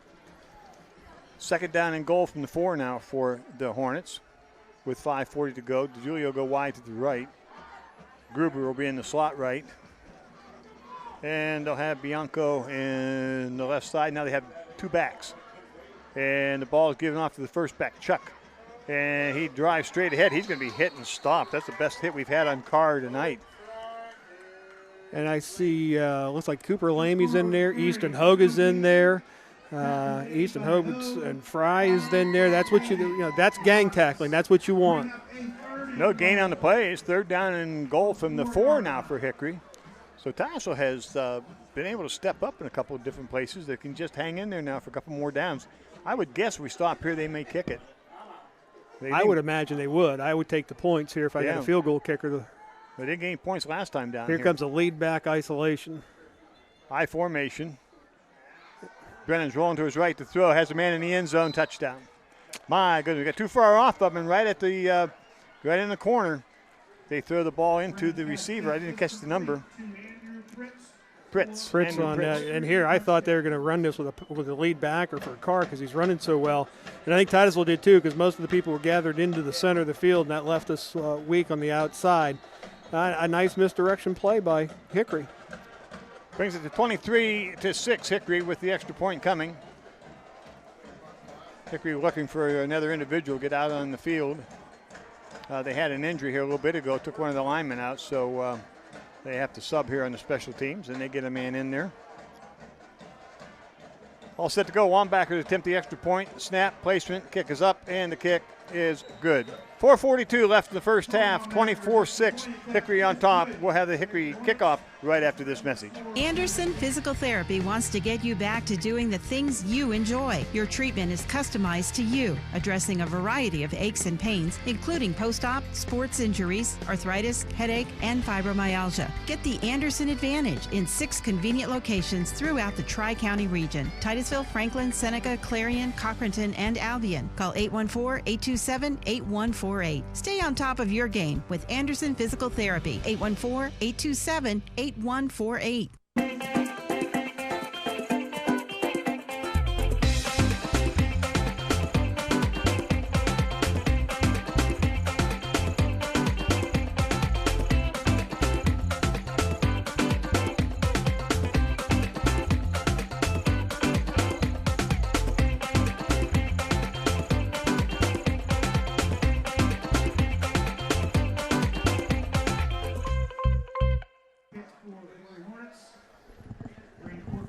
Jordan Wambacher ready to tee up the ball and get ready to kick off. Back deep for Titusville, Tom Rusk and Brady Corkland. Another short field for Hickory, and they were able to punch it in. They lead 24-6 here in the second quarter as Wambacher gets set to kick off. Approaches the ball. All of his kickoffs so far have gone into the end zone, and this will be no exception. No, it's going to come up short. I'm sorry, to 5. Taken by Rusk. Rusk gives it off to Corkland. Corkland tries to get to the outside and gets a couple blocks, but he's going to be brought down at the 25. Started off there, it looked like he might get that outside block, but DeGiulio was able to stay on his feet and help bring Brady down at the 25-yard line. Yeah, and nobody bites on this time. We don't get the fall, and you watch these kids from Hickory on the left side over here, they're staying put. And he does fight off the block. Number 10 there does fight off the block here pretty well and gets in on the tackle. That's a good play there, special teams play. The big thing here now for Titusville is you got to get points on the board here now, just to prove to yourself you can move this ball. Have not had great success the last 2 possessions that we turned it over on a pass, interception, and a fumble. So we'll see what we do this time with doubles to the left, doubles to the right. Now they're going to put trips to the left side and stack them. 4:34 left in the first half. Signs in motion to the right. Ball's given off to first man through, and that'll be Hogue, and he'll come out across the 25 to about the 26-yard line. And that'll bring up a second down and about 8. Another injury on the field. That was a good fill there into that hole. We did have a little bit of an opening there, just ever so briefly. They shut it down really quick. We only got a yard, maybe 2 out of that, and there's a young man from Hickory that they are looking at right now. With 4:24 to go here, 24-6. We talked, and you've mentioned it several times here in the last couple minutes, the idea of possessions and so on. I never kept track in football, the number of possessions. I know in basketball it was important to me as I was coaching that we would have more possessions than you have because that would give me more opportunity, obviously, to score. And that's what's happened to us tonight. The only trouble is it's Hickory getting them more possessions because we're turning the ball over. Yeah, and like we talked about at the beginning of the game, we wanted our defense to be creating turnovers, and it's gone the other way. And you think about it, we've turned the ball over 3 times, 2 touchdowns, and a field goal, if I'm not mistaken, have come out of it. So 17 points have come off of Titusville turnovers, and this is even though it's not an overly huge team or a power team that Hickory has had in the past, they're still good enough that if you give them extra chances, they're going to make you pay for it, and they've done a good job on it. Like I said, 17 points off of 3 Titusville turnovers has been really the story of this game so far. I still contend that Titusville's offense can move the ball. We've shown that pretty much throughout the course of this ball game. Like I say, just the 3 turnovers have been a problem for us. So we need to get settled down here a little bit on offense. Like I say, move the ball and get some points here going into halftime. Try to get yourself a touchdown here and just settle down. That's the big key right now. Just settle down and run your offense. It's just after 8 o'clock. This is Titusville Rocket Football on Stream Television and the Allegheny News Talk Sports Network. WTIV Titusville, WFRA Franklin. The injured player was Nathan Akins, and he is being helped off. He's mostly under his own power, so it doesn't look like it's going to be a very serious type injury. I'm sure that's easy for me to say. I'm not the one hurting. Doubles to the right for Titusville. Now we're going to bring the end in tight on the right side. Easton Hogue in the backfield with Todd Brown. Todd puts a man in motion. Brady Corcoran. Ball is going to be given off on a reverse to Corcoran. Corcoran's got to get a block, and he doesn't get it. He's going to lose a couple on the play. 3 big guys from Hickory, led by one of their big tackles. And here, that right side of that defense has gotten penetration, and you're going to reverse yourselves right into those 3 penetrating deep into Titusville territory. That makes it hard to run a reverse. I'd like to see Titusville just try to get back into using Todd a little bit more, let him roll out. You still have to, you're going to have to let him throw the ball here. Check that 3rd down and 11 now for Titusville at their own 24-yard line. Doubles both sides for Titusville. Todd dropping straight back to throw. Looking deep. Still looking deep. And got to get a block. He's going to go to the left side. Rolling to his left side. Pulls it down. He's out across the 30. Out across the 35. Get the first down, out of bounds at the 37. Now, I want to one thing here with Todd Brown on this particular play. This is good scrambling here, and he's still looking downfield. Now he's tucked the ball. He's going to run for first down yardage. He does a smart thing here, though. He knows where he's got to get a first down, and then he's going to get himself out of bounds, so he stops the clock. 3:15 saves a timeout for Titusville. Well, you're going to stop the clock. I'm saying get out of bounds so you don't get smacked. He isn't going to get much more out of that. So, when you look up man in the dictionary, you certainly don't see your dad, Steve. I don't know, but smart, he might be there. It's true. Run away, run away. Yeah, that's why God gave me long legs. In motion to the right comes McIntyre, and whistle. Late whistle going to call procedure against Titusville. Must have been somebody jumped just ahead of the snap. I didn't see it. I didn't see it either, but it had to be somebody in the far side. He's the official. He must have been the wideout. Must have gone early, I think. Maybe Jason started to move too soon. I don't see. I don't see it. I don't see it either. One man's may have stood up. No, we're gonna have to go have a little chat. Okay, you do that at halftime. I've been known to take a walk to the far side of the field. Doubles both sides for Titusville. 1st and 15. In motion is McIntyre. Ball's given to Hogue, and Hogue is down at about the 29. Did you see that? You watch this on this replay here, you're going to see there's a blade of grass just right about there, and then down he went. That's just dumb luck for Easton Hogue. He runs hard. That's just Jim Cumm's fault. That's right. Somebody get the maintenance crew down here and get that blade of grass cut. That's just a tough break. That happens. He ended up tripping off at his own feet, and just one of those things that happens. 2nd down, 18. The ball back to the 29 of Titusville. As Titusville will send Rusk wide to the left. They bring Brady Corcoran over now, and they run up trips on the right side. Brown drops back to throw. Brown's rolling to his right. Looks up short. Pass is complete to Ackerman out about the 37-yard line. It'll bring up a 3rd down and about 10 for Titusville. And that's not a bad little play there for Titusville. You don't want him throwing deep. Get his rhythm back for him now. And he does a nice job. He drifts to his right, but gets his feet set and throws the ball in there for Ackerman to make a catch. 3rd down and 10. The ball is at the Rocket 37, 1:55 left to go here in the first half. Titusville looking at their wristbands to see what play Coach Hancock has called.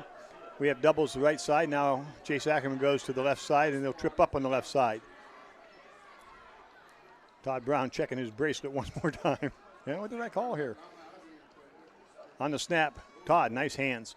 Rolling to his left, still rolling. Throws out across the 45. It's complete at the 47-yard line, 1st down. That's a very nice play. Cody Signs on the reception. Yeah, and this again, we've talked many times about a right-handed quarterback rolling to his left and how difficult it is to throw that ball with any velocity and accuracy, and Todd makes a good throw here.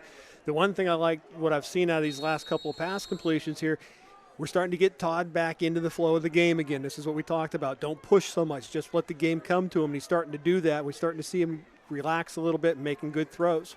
Doubles both sides for Titusville. Brady Corcoran wide to the left.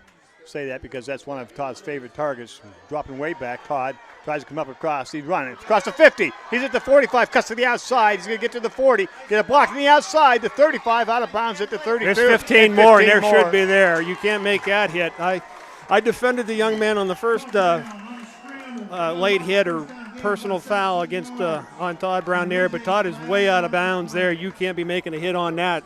And these are the mistakes that Hickory has done that Titusville has benefited from. But this is a nice play. Again, drifting back, taking a look, and now he's tucking this early and he's going, and he runs very well here. Makes a nice cut the outside, and you're going to see signs come up right there. That's a good block there. And then there's the late one out of bounds there. So that'll put 15 more on it, and that's from the 29, so we'll see where that ball ends up, somewhere down in the field, and that'll be a good job for Titusville. Now makes it 65 seconds left in the half. Makes a very difficult situation for Hickory, puts Titusville in pretty good position. And this is, now we're seeing Todd Brown play football the way we've seen him all year, is letting the game come to him, getting into a flow and getting into a rhythm, and now he's starting to make plays for the Titusville offense. He's just got to keep doing that right now. Trips to the right for Titusville. Single to the left. That's Corcoran. He likes to go to Corcoran on this. Rolling to his right. Looking down to the middle. Now he's good inside. We have a flag down. Pass is incomplete, out of bounds. I believe we're going to have a hold on Titusville. Yep, here's a hold on Titusville. And that'll bring it back 10 to about the 29-yard line. Yeah, and that doesn't help you there. That you've got a nice drive going. You've made some third and longs here. You don't want to put yourself in 1st and 20, but that's what's going to end up happening. I'm not too sure where the hold comes in right there. I didn't see a number, but that's okay. That's a good call. I'll give him that one. Tristan Donnelly, which I think is in for the injured lineman we had lost earlier in the game, if I'm not mistaken. I don't know that he's back on the field. Well, it brings up a first down and a bundle for Titusville. That's 15? Yeah, that's from the spot. Foul. It's from the spotted foul. Yeah. So the ball's out to the 34-yard line. Trips to the right for Titusville. We just got more room now to work. Corcoran wide to the left. Todd, high snap, but Todd handles it. Looking over the middle. Todd's still running. Going to throw down deep, and he's going to throw it out of bounds. That's a good play there, too. Now, see, brings up a second down situation for Titusville. And that's what you want Todd to do. You don't see anybody open. It's a good handle. A few of these snaps have been a little bit high, but he's coming out here real well, throws it, and there's nobody open down there. That's a good decision. Throw it away. Go second and long. Second down and 25 for Titusville at their own 30 at the Hickory 34-yard line. 51 seconds left to go in the half. As Titusville now to run the second down play, will send doubles to the left, doubles to the right. Now we're going to bring Hogue to the right. We're going to send trips to the left. Hogue is in the slot right. This is a new formation. Brown all by himself, dropping straight back. Good line play. Over the middle, complete to in and out of the hands of Corcoran. Just a little bit behind him, got him on the arm. Yeah, that was, and you can do this. You can go 5 receivers because Hickory's not getting a pass rush, and that's there. Brady's got to make that catch. I know that's a sophomore and it's a little bit behind him, but you've got to make that catch for your quarterback in particular and try to cut this down in distance. You cut your distance in half if we can't hold on to that football. He got a little bit more than that. He has a couple blockers on that side too. But well, and that's and there again, that's your speed, nifty runner, the best that Titusville has, in Brady Corcoran. He catches that thing coming across there. You're right. If we get a couple of blocks, you have no idea where this young man will end up. One of the things I've noticed here, particularly with Todd Brown's scramble, when he takes off upfield and then makes his cut, Hickory is overrunning plays. The way we talked about Titusville's defense doing it, and you can cut back easily. And Brady is very, very good that way at cutting back. So, it's a good play call. Hopefully we can, you want to try to get Brady into this a little bit because he's been kind of quiet here offensively. Boy. Yeah, he's got 2 guys there coming in there to help him.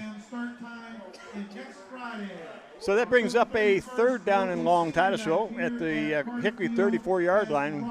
We have to get 26 yards for a first down.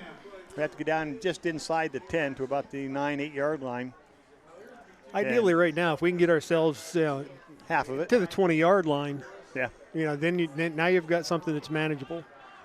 Doubles, trips to the right, single to the left for Titusville. Cork is now in the backfield with Brown. Brown rolling to his right. Corcoran trying to run a real route, and Todd's going to be tossed for a big loss all the way back to the Titusville 48-yard line, and Todd's going to get a penalty for throwing the ball away. Boy, didn't need that. Big loss on the play, and personal foul against Titusville. Yeah, he comes from the back side, and again, I think it's Tristan O'Donnelly that lets go of his guy just a little bit too soon, because that's the backside linebacker coming in from Todd's blind side. And, there's a combination of things there, I think, a little bit, too, is, Todd, if you're going to roll to the right, roll to the right. You're drifting a little bit. That's going to catch up. That's going to catch you here in a little bit. So I was going to say something here a little bit ago. I was watching, and when he's rolling really deep. Really, yeah. And that's what happened here this time. He rolled really deep. This is about as long as you can go. This is third down the length of a football field. Must be somewhere in the 60-yard mark. Yeah, and there's the pass play that would have avoided some of this and we'd have completed that one. And here's it's dropping real deep, but he's not coming with any speed until he thinks he needs to. Yeah. And I'd like to see him come just a little bit more, as you can see. There's the marker. He's back there. He's back 10 yards or so, 12 yards when he gets rid of this pass. Yeah, and he's not. If you watch him here on his delivery, he's not getting himself square either. He keeps going, drifting to his right and throwing it somewhat across his body. Get yourself squared again upfield so that you're stepping back into that throw. Can you imagine what it must be like for our fans who are listening on WTIV trying to figure out what the heck we're talking? See if you see this and you see that.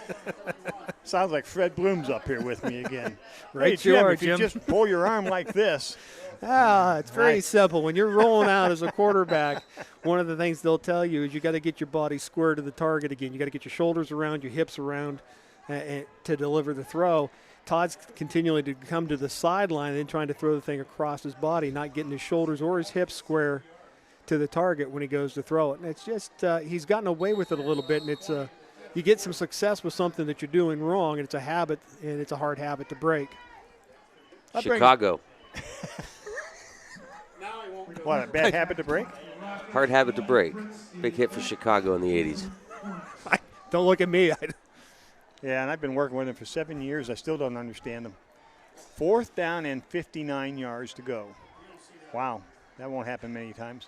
Brady Corcoran back in punt formation. 36 seconds left on the clock.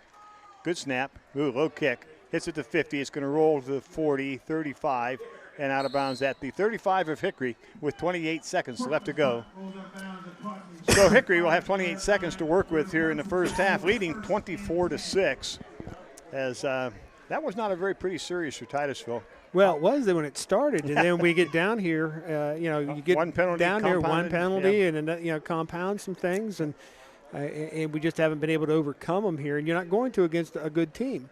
You can't make these mistakes. And Titusville, between penalties and turnovers, it's not so much. I don't get the feeling that Hickory has stopped us. We've shot ourselves in the foot here tonight. So far. Titusville will be playing pretty deep now, trying not to let anybody behind them. As Hickory comes out, they'll send trips to the right. They keep Chuck Carr. Brennan throws to the right side, and the pass is complete, but the receiver falls down on his knees. That's DeGiulio. Loss of a couple on the play. And that was another one there where Titusville's ground crew did a nice job. Left that blade of grass up there just high enough to get him. So we have about 17 seconds left to go in the first half, and Hickory will take a timeout and see if they can come up with something here at the last play, see whether or not Titusville will send some guys pretty deep. You want nobody behind you right now. Keep that ball in front of you. Yeah, the last thing you want to do is give up a cheap touchdown here. You're already 24-6, 17 seconds to go in this half, and you've played. You've played about the most careless half of football I've seen Titusville play this year, between the penalties and the turnovers. It's not been very productive. It's not been pretty at all for Titusville. It's really the first quarter wasn't bad. We've fallen apart here in the second quarter. Mr. DJ? Yeah. So did we wake you up?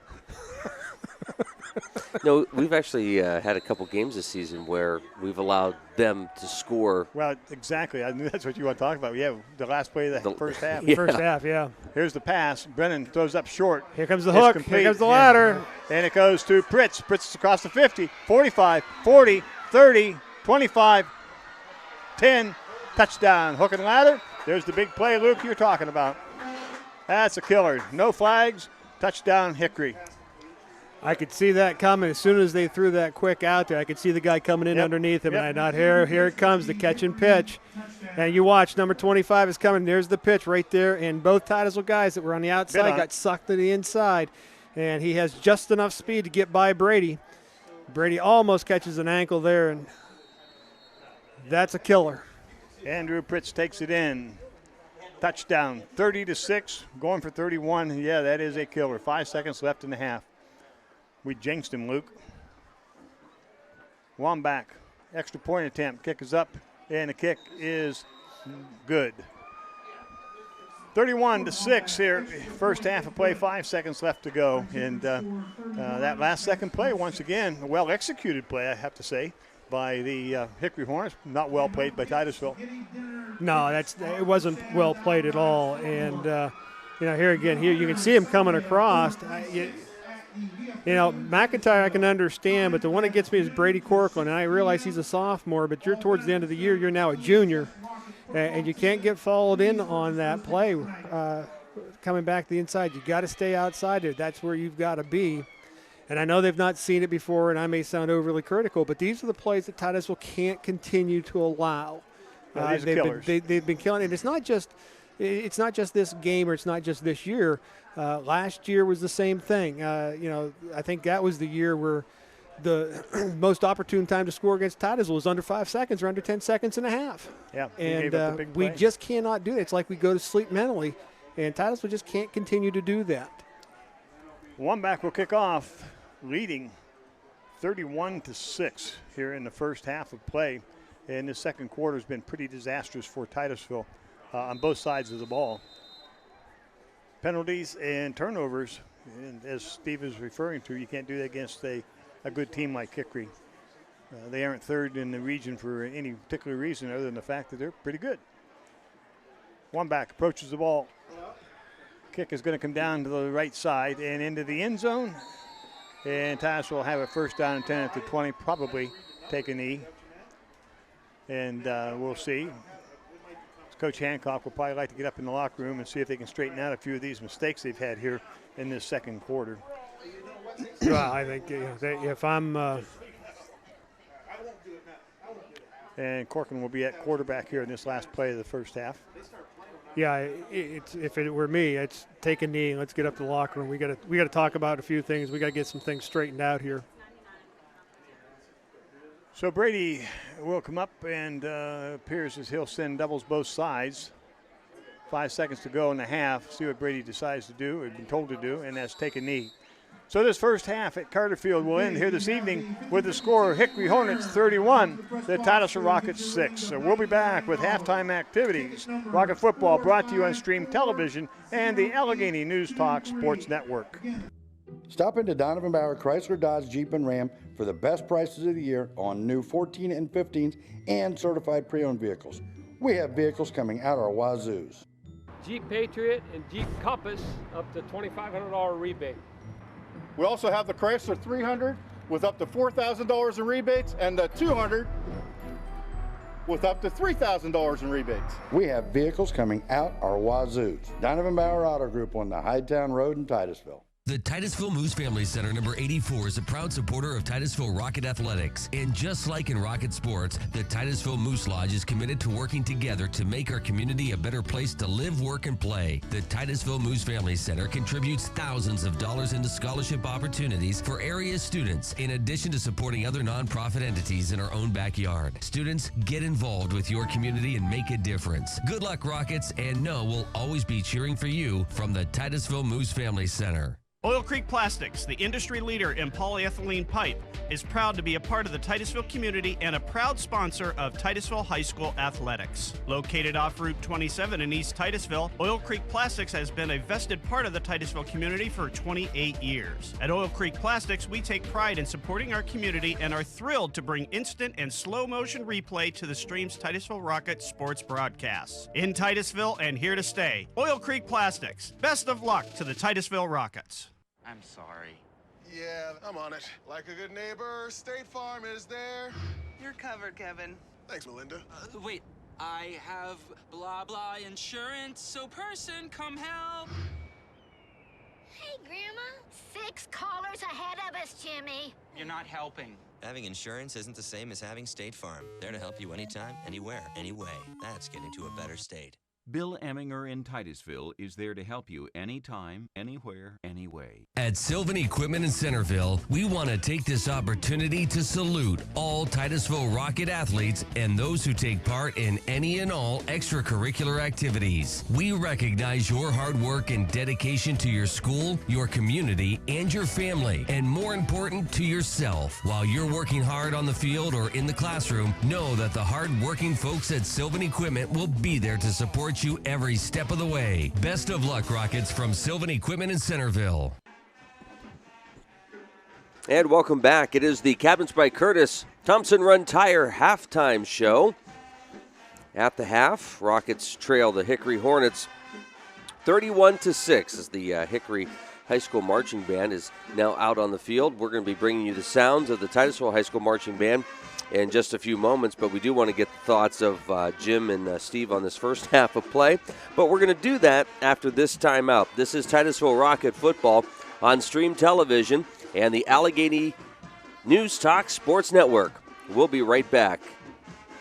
Are you looking for low-cost financial services and outstanding personal attention? Oil Country Federal Credit Union has been providing both to their members for 58 years. Oil Country Federal Credit Union truly can make a difference with a variety of financial services, including checking accounts with no minimum balance and no monthly service charge, generous overdraft privileges, Visa debit and low-interest credit cards, loans, online bill pay, and more. And now, Oil Country Federal Credit offers the convenience of mobile banking. This powerful tool allows you to access and manage your accounts anytime, anywhere. It's easy to use, it's portable, and it's free. Oil Country Federal Credit Union is committed to offering financial solutions that fit your lifestyle. Log on to oilcountryfcu.org to find out more, or visit them at 1050 East Spring Street in Titusville. Your financial well-being comes first at Oil Country Federal Credit Union. Member NCUA, Equal Opportunity Lender. This is John Peterson from Warm Home and Hearth in Pleasantville. With 60-degree days and 40-degree nights, we all know what's coming soon. To assist you in your preparation for the cold weather, we have added several new stove lines that will give you the best selection in northwestern Pennsylvania. We now offer Harmon wood, pellet, and coal stoves manufactured right here in Pennsylvania. We have 4 models ranging from 43 to 68,000 BTU and very impressive burn displays. We also have added Yodel, America's finest cast iron wood and gas stoves. They are great heaters and add real beauty to your home. We continue to offer the full line of Lopi, Avalon, and FPX wood, pellet, wood and gas stoves, fireplaces, and fireplace inserts. We also offer Cozy King, Fire Chief, and Leisure Line wood coal furnaces and boilers. We feature 50 units to choose from and 21 you can watch burn. Yes, we are the store with more value and choices for you. Come to Warm Home and Hearth in Pleasantville. Pick out your stove, fireplace, or insert today. Yes, we have a fire burning just for you. It is the Cabinets by Curtis Thompson Run Tire halftime show. The Rockets and the Hornets here at Carter Field tonight. The second to the last game of the season, and we wrap up the season here at Carter Field. Yeah, one more to go next Friday, Jim. I see the ad for Warm Home and Hearth in Pleasantville. I wish we had one of those stoves up here right now. Yeah, a little bit chilly up here. Oh, you sissy. You were the ones complaining in the first part of the game, just like your mother. It was interesting that the first part of the game, how much warmer it seemed to be. But as that second quarter progressed, it got colder up here. Not just up here. Well, down it got on the pretty warm field, down too. on the field, though. On the bench line, I was looking at some of the adults. Well, I was going to say offensively, we cooled off pretty badly. Yeah. Well, mentally, we just cooled down. We just kind of lost it there in that second quarter, and it's cost us a bundle of points. Yeah, it really has. And again, we've given up 17 points on turnovers, 17 out of the 31 that they have. And that doesn't help you, especially when you're a team that is struggling. Now, if you're a powerhouse of a team and you give up the ball a couple of times, you have the ability to recover here. Titusville doesn't have that kind of strength. Even though they have the ability to score points, it's just hard to give up 17 points and come back and be in a ball game for it. So Titusville's got a lot of work to do in the second half. And it's right now, fellas, you got to forget what you've done and come out here and play in the second half because Hickory's going to get the ball first. We took the opening kickoff. So Hickory starts with the ball. You got to get a 3 and out, get the ball back. We got to get our offense on the field a lot in this half if we want to try to come back in this. Well, and I think one of the things you do as a coaching staff, Steve, is you say, listen, it's 0-0. Well, this is a 2-quarter game because the big thing for me in this next quarter, or the first possession, however you want to call it, third quarter, is what's our attitude going to be like? You got to get your head up. You got to forget about what happened. If you're going to develop into a championship program, championship teams, the leadership has to step up here, your seniors, and you got to go out here and beat them in the next 2 quarters, regardless of where the score is right now. And regardless of win you the win or lose, half. you got to win the second half. Yeah. Now this is a second half game. We gave away the first half, and that's the other thing I'm emphasizing if I'm coaching here for Titusville. Is fellas, they haven't beaten you. You've given it to them. Okay, they haven't been able to move the ball what I would call consistently. Now we've given up big plays. That's one of the reasons you don't want the turnovers. But here again, if we can keep them under control and not give up a big play, I don't think they can drive it successfully. They're not built that way. They're not built to drive a ball 80 yards, 10, 12, 14 plays. Their offense is geared to go 5 plays, 6 plays, and hopefully get a touchdown out of it. So Titusville's defense is going to have to stop that aspect of it. But you're right. It's 0-0, guys. Let's go out here and win the second half. Yeah, and the other thing that's hurt us, and it's hurt us many times, we talked about the very last play of the game when, Luke, when we talked about giving up that last play. But before that, everything they've gotten tonight has been a 50-yard or plus type of play. The first 2 scores were over 50 yards, and it's that quick hitter that you're talking about. So the question is, if we play good D, can they put a drive together? And I think you're right, Steve. I don't think they can. They are a quick hit offense, and they depend upon Chuck Carr to get that big hit for the 195-pound back. Good running back. Yeah, it's a very good running back. And the other thing I was give Hickory is I think they're a good hitting football team. They put some good sticks on you. Yeah, they're attacking ball carriers very, very well, and they get shoulders on you. They don't reach with arms, and they're fast enough to get shoulders on you, whereas tonight Titusville has been like a step behind, and we're just getting arms on kids again, much like we did last week against Greenville.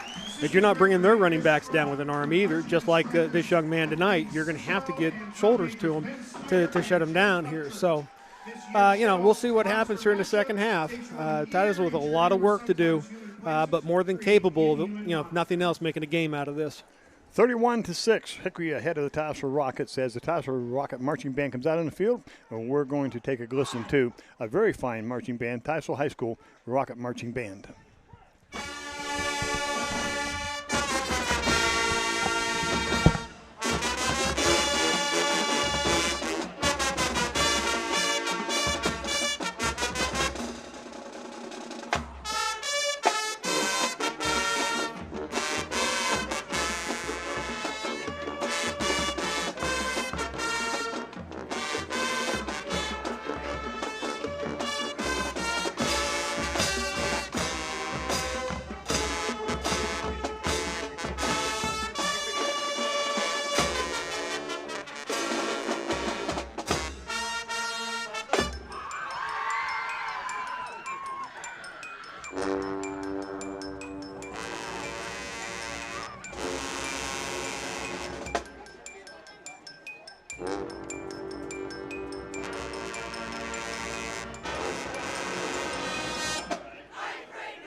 You probably wondered where holidays come from. If you haven't, I'd say it's time you begun.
As the monster comes alive, be afraid. Be very afraid.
Your Titusville High School marching band and a week away from Halloween and the sounds of Michael Jackson's Thriller. The second half, moments away. This is Titusville Rocket Football on Stream Television and the Allegheny News Talk Sports Network.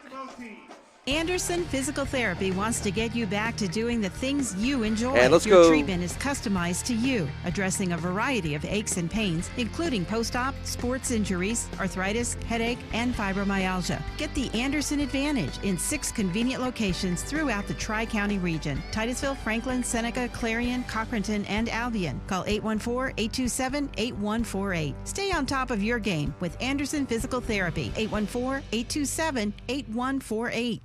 You see our vans every day. They travel the length of our broadband network, bringing you the best services available. Our technicians and representatives are knowledgeable, available, and nationally recognized as being among the very best in the business. We're a regular presence in our community, always ready to lend a hand. We're Armstrong, a leader in the broadband industry, your friends and neighbors taking pride in our jobs, and a real partner in making our community a better place. I'm sorry. Yeah, I'm on it. Like a good neighbor, State Farm is there. You're covered, Kevin. Thanks, Melinda. Wait, I have blah blah insurance, so person, come help. Hey, Grandma. 6 callers ahead of us, Jimmy. You're not helping. Having insurance isn't the same as having State Farm. There to help you anytime, anywhere, anyway. That's getting to a better state. Bill Eminger in Titusville is there to help you anytime, anywhere, anyway. At Sylvan Equipment in Centerville, we want to take this opportunity to salute all Titusville Rocket athletes and those who take part in any and all extracurricular activities. We recognize your hard work and dedication to your school, your community, and your family, and more important, to yourself. While you're working hard on the field or in the classroom, know that the hard-working folks at Sylvan Equipment will be there to support you every step of the way. Best of luck, Rockets, from Sylvan Equipment in Centerville. 31-6, our score at the half. Titusville Rocket football on the stream. Big thanks to all our sponsors all season long. Our coverage is brought to you by Anderson Physical Therapy, by Oil Country Federal Credit Union, by Warm Home and Hearth, by Bayless Fuel, by State Farm Insurance, by the Titusville Moose Family Center, by Sylvan Equipment, by the Gordon B. Garrett Funeral Home, by Oil Creek Plastics. Rocket football also sponsored by Larry's Auto Parts, Cabinets by Curtis, Thompson Run Tires, The Blue Canoe, Thermofab, by Armstrong, by Donovan and Bauer Auto Group, and True Value Hardware. And we're going to head down to the field. We're going to find Brian DeFonso. Our coverage of the wireless mic brought to you by our good friends at 408 Transmission. Brian, are you down there? I'm down here somewhere. I'm just not quite exactly sure. But I'll tell you what, it's one of those games tonight, Lucas, and I'm sure Jim and Steve up in the booth are noticing the same thing. Titusville makes some tackles early in the first half. I think this could possibly be a little bit of a closer ball game. Big plays for Hickory, I think, have been the key. And I don't know what you can say about that last offensive series from Titusville. That was just I think, some frustration and futility. But again, really, when you look at it on paper, 31-6, it doesn't look very good on the scoreboard. But really, at times, it's actually been kind of closer than that, gentlemen. Well, Brian, while we were doing that second quarter, we were talking about Titusville shooting themselves in the foot an awful lot. And they kind of fell apart there in that second quarter when they had opportunities. We had the pass interception, then we fumbled the ball. We gave them short fields so many times, and they are a big play offense. So those penalties and the turnovers just killed us. Yeah, and you got 3 turnovers there. Again, they only scored directly off from one, but again, they killed Titusville drives. Got some scores here to pass along. Let's see. We have Fairview leading Northeast 22-21. That's in the third quarter. We have Girard 28, Harbor Creek 13. That game is at the half. Slippery Rock 48, Corey nothing. That game is at the half. And at the half, we have Greenville 22 and Sharon 14. Okay, Brian, thank you very much. Appreciate it. And the only one there that is not really surprised with a big game, Greenville stomping on Corey. Not a surprise. Slippery Rock beating up on Corey. There's no surprise there. Greenville's got a lead of 8 points against Sharon, and that's the key one there. That's the big game there. And that'll be interesting to see how that second half plays out down there. As for up here, like we talked about, it's a battle of halves. You got to win this half now. Titusville has to kick off to Hickory, and as Steve mentioned during our halftime talk, the Titusville Rockets need to get a 3-and-out here, certainly keep them out of the end zone, and then we need to put together some type of a drive. Whether or not we score is one thing, we certainly want to, but we've got to get some confidence back in our offense and be able to move the football and control it for a few minutes on that field rather than turning it over and so on. So, hey, real quick, big thanks to Cabinets by Curtis and Thompson Run Tire sponsoring our halftime show and the sounds of the high school marching band, and also a big thanks to Corky's Pizza and the Titusville Beverage providing food and drink up here, pop and water and all sorts of great pizza from Corky's. A big thanks to those folks, and later on we'll have the Corky's family video player of the game. On the kickoff goes to the 45-yard line of Hickory. Tassel trying a little onside kick. And here we go. It's a short field. And that's one of the things that's caused us trouble here tonight. So we'll have to see whether or not Tassel's defense can step up. Coach Hancock trying to get something started, get the ball back as quick as he could, but did not convert on this quick kick. No, and I'm not too sure what that was really designed to do other than to give decent field position for Hickory to open up the second half. We've done that a lot this year, afraid to kick the ball deep. You don't want their speed back there to beat you. Brendan at quarterback out of the shotgun. He has back there Chuck Carr with him. Big running back. Carr gets the ball straight up the middle. He drives ahead, breaks one tackle out close to the 50-yard line. Pick up about 5 on the play. And we had good penetration. Again, we are getting some penetration on the defensive front up here, and that's Jason Oakes. It just couldn't quite hold on to him, and he's going to pick up 5 yards on that. He runs hard. I think that was Stearns on the penetration there. Another player for Hickory down on the about the 48-yard line, so trainers are out to look at him, and we'll see what happens with that situation. 11:45 just underway here in the second half. If you just joined us, 31-6, Hickory on top. Titusville having a disastrous second quarter all the way around. Nothing really impressive by Titusville in that second quarter that I can recall. Well, we had we moved the ball a little bit there, and we had some plays, and then we threw an interception. He did that twice, and there in this last drive here, right before the final score from Hickory, you had the ball down in the red zone, then you had a holding penalty, and then a big sack, and then a bad play by Todd Brown after being sacked. He kind of tossed the ball away, and that was another 15-yard, and we were punting at 4th and 59. Yeah. This is the kind of things that we talk about. 59. Yeah, yeah, that's. Wow. That was the actual down and distance. So, we can't keep shooting ourselves in the foot, either penalties or turnovers. Bianco now will come wide to the left as the injured player walks off under his own power, which is a good thing to see, obviously. Far to the right, receiver for Pritz. Ball's handed off to the first man through, out across the 45, the 40, he's loose. Out across the 20, the 15, the 10, and brought down at about the 7-yard line. Big hole on the right side, and the running back, I'll have to check his number when we get through here, to Julio, I believe, was able to pick up big yardage. Yeah, and he cuts it. It looks like he's going in the middle, but he bounces that back to the outside. And, again, we're just getting arms on kids or hands on kids, and we can't do that. And finally, Michael Watkins runs them down, but there again, a big play. First down and goal from the Titusville 7 right after the get-go here in the third quarter. Julio comes wide to the left. Pritz wide to the right. The ball's given off the first man up across the right side. He's close to the goal line, down to about the 2-yard line. I believe that's number 15, but I don't have a 15 in my program. Let me see what I have from the computer line. Nope, don't show them. So to bring up a second down and goal from the 1 for Hickory. We'll try to catch the young man's name here as we're able to. We'll probably see a lot of them as this game goes along. Pritz goes wide to the right, to Julio wide to the left. Single back with Brennan out of shotgun. Brennan gives it off to 15. He drives straight ahead, close to the goal line. And in for the touchdown. They say he crossed. So at 10:36 here in the third quarter, Hickory punches it in on the opening drive, and they'll go up 37-6 on Titusville. I'm looking at that on the replay. I'm not so sure this young man gets into the end zone before he's down. Come up here and take a. Yeah. Send it to the booth. Send it to the booth. Send it to the booth. Throw the red flag. I'll overrule that. 10:36 in the third quarter. Hickory picks up the opening score here in the second half. And one back now will attempt the extra point. And the kick is up, and the kick is good.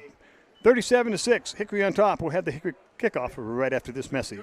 Armstrong is bringing Television Plus to all the TVs in your home. With our new digital adapter, you'll see more value from your Variety Pack or Premium Channel subscriptions. Watch your favorite Variety Pack channels like Disney XD or NBC Sports on every TV throughout your house.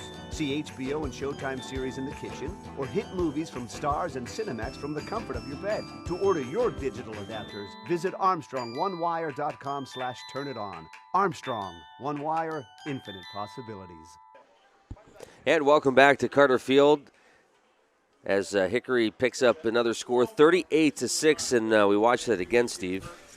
And I'm not too, like I say, we've got really good penetration here at the line of scrimmage, and he's not getting much beyond that. So we must have been a lot closer than I originally thought for him to basically, he falls forward. He doesn't gain any yardage, but falling forward. So we must have been, he must have been a little tighter to the goal line than we anticipated up here.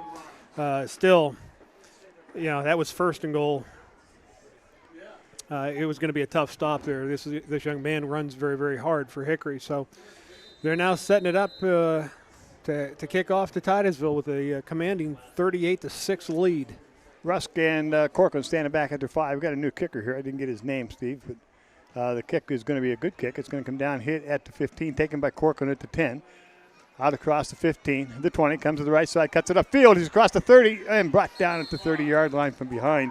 As in there very quickly is Logan Stutz of Hickory to bring down Brady. I thought Brady might break that one. Well, Brady does a nice job here. He starts upfield. He's going to come to the near side from the far side a little bit.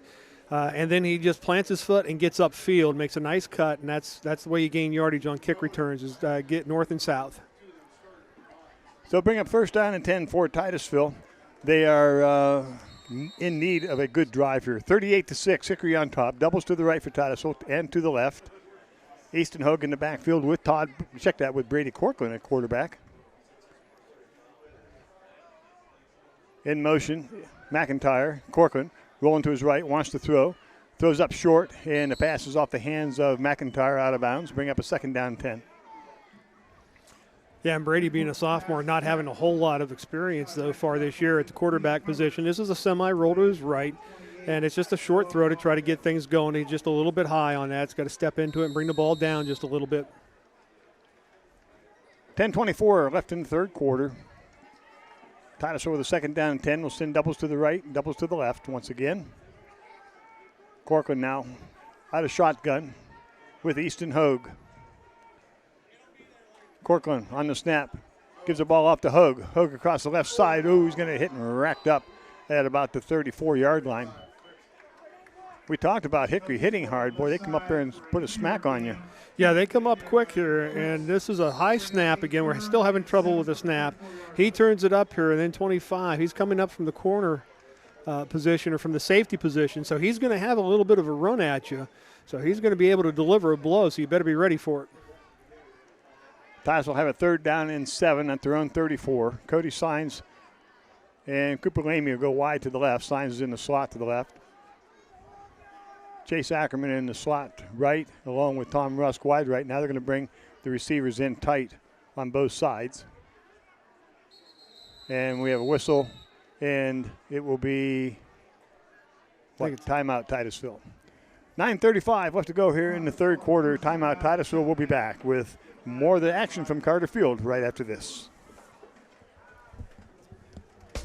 This is John Peterson from Warm Home and Hearth in Pleasantville. With 60-degree days and 40-degree nights, we all know what's coming soon. To assist you in your preparation for the cold weather, we have added several new stove lines that will give you the best selection in northwestern Pennsylvania. We now offer Harmon wood, pellet, and coal stoves manufactured right here in Pennsylvania. We have 4 models ranging from 43 to 68,000 BTU and very impressive burn displays. We also have added Yodel, America's finest cast iron wood and gas stoves. They are great heaters and add real beauty to your home. We continue to offer the full line of Lopi, Avalon, and FPX wood, pellet, wood and gas stoves, fireplaces, and fireplace inserts. We also offer Cozy King, Fire Chief, and Leisure Line wood coal furnaces and boilers. We feature 50 units to choose from and 21 you can watch burn. Yes, we are the store with more value and choices for you. Come to Warm Home and Hearth in Pleasantville. Pick out your stove, fireplace, or insert today. Yes, we have a fire burning just for you. 9:35 left to go third quarter. Titusville now, after the timeout, third down and 7 at their own 34. Doubles to the left, doubles to the right. Corcoran and a quarterback now. Again, they bring the wideouts tight both sides. Several guys in motion, no flags. Oh, my. Brady rolling to his right, looking to throw. Throws up short. Ooh, almost picked off out there. Right into the hands of Logan Stutz. And in and out of his hands at about the 40-yard line. Yeah, this is one here with I think it's just an inexperience here. This is Brady trying to force this one in here because there's nobody open downfield. This is one you throw high and into the stands. You don't want to give that a chance of giving them another turnover here. So a little bit of inexperience there on the part of Brady Corcoran, playing quarterback here, not having done that much this year for the Rockets. So 4th down and 7 at the 34 of Titusville. They'll have to punt this ball away. Receiver standing back at about the 40-yard line. One is Pritz on one side, and I believe the other is DeJulio. Good snap. Brady gets the kick away. It's a line drive kick. It's going to hit at the 35. Oh, it hit one of their guys, and Titusville has it. I believe it'll be Titusville's ball. It hit Hickory on the ankle. Yeah. Now what are they going to do here? Oh! They're saying Hickory's ball. My goodness, they said it's Hickory's ball. Watch this closely. Oh, that hits him. Certainly did. Well, I mentioned in the first half what a great officiating job. I think they blew that one. Well, you can look at that 2 or 3 times, and I'm still telling you that hit the one of the downfield blockers for Hickory. Hit him on the heel. Yeah, and there's a chance for an opportunity for Titusville. Julio wide to the left. Question mark. Ball is handed off to the first man through Chuck Carr. He's loose again. He's crossed the 45 out to the 48-yard line, and there's a flag on Titusville. Late hit. Titusville's got to settle down here. Yeah, that hit was out of bounds, and there'll be a 15-yard penalty. And unfortunately, Chuck Carr looks like he might be hurt over there. Well, he could be hurt. He could just be tired.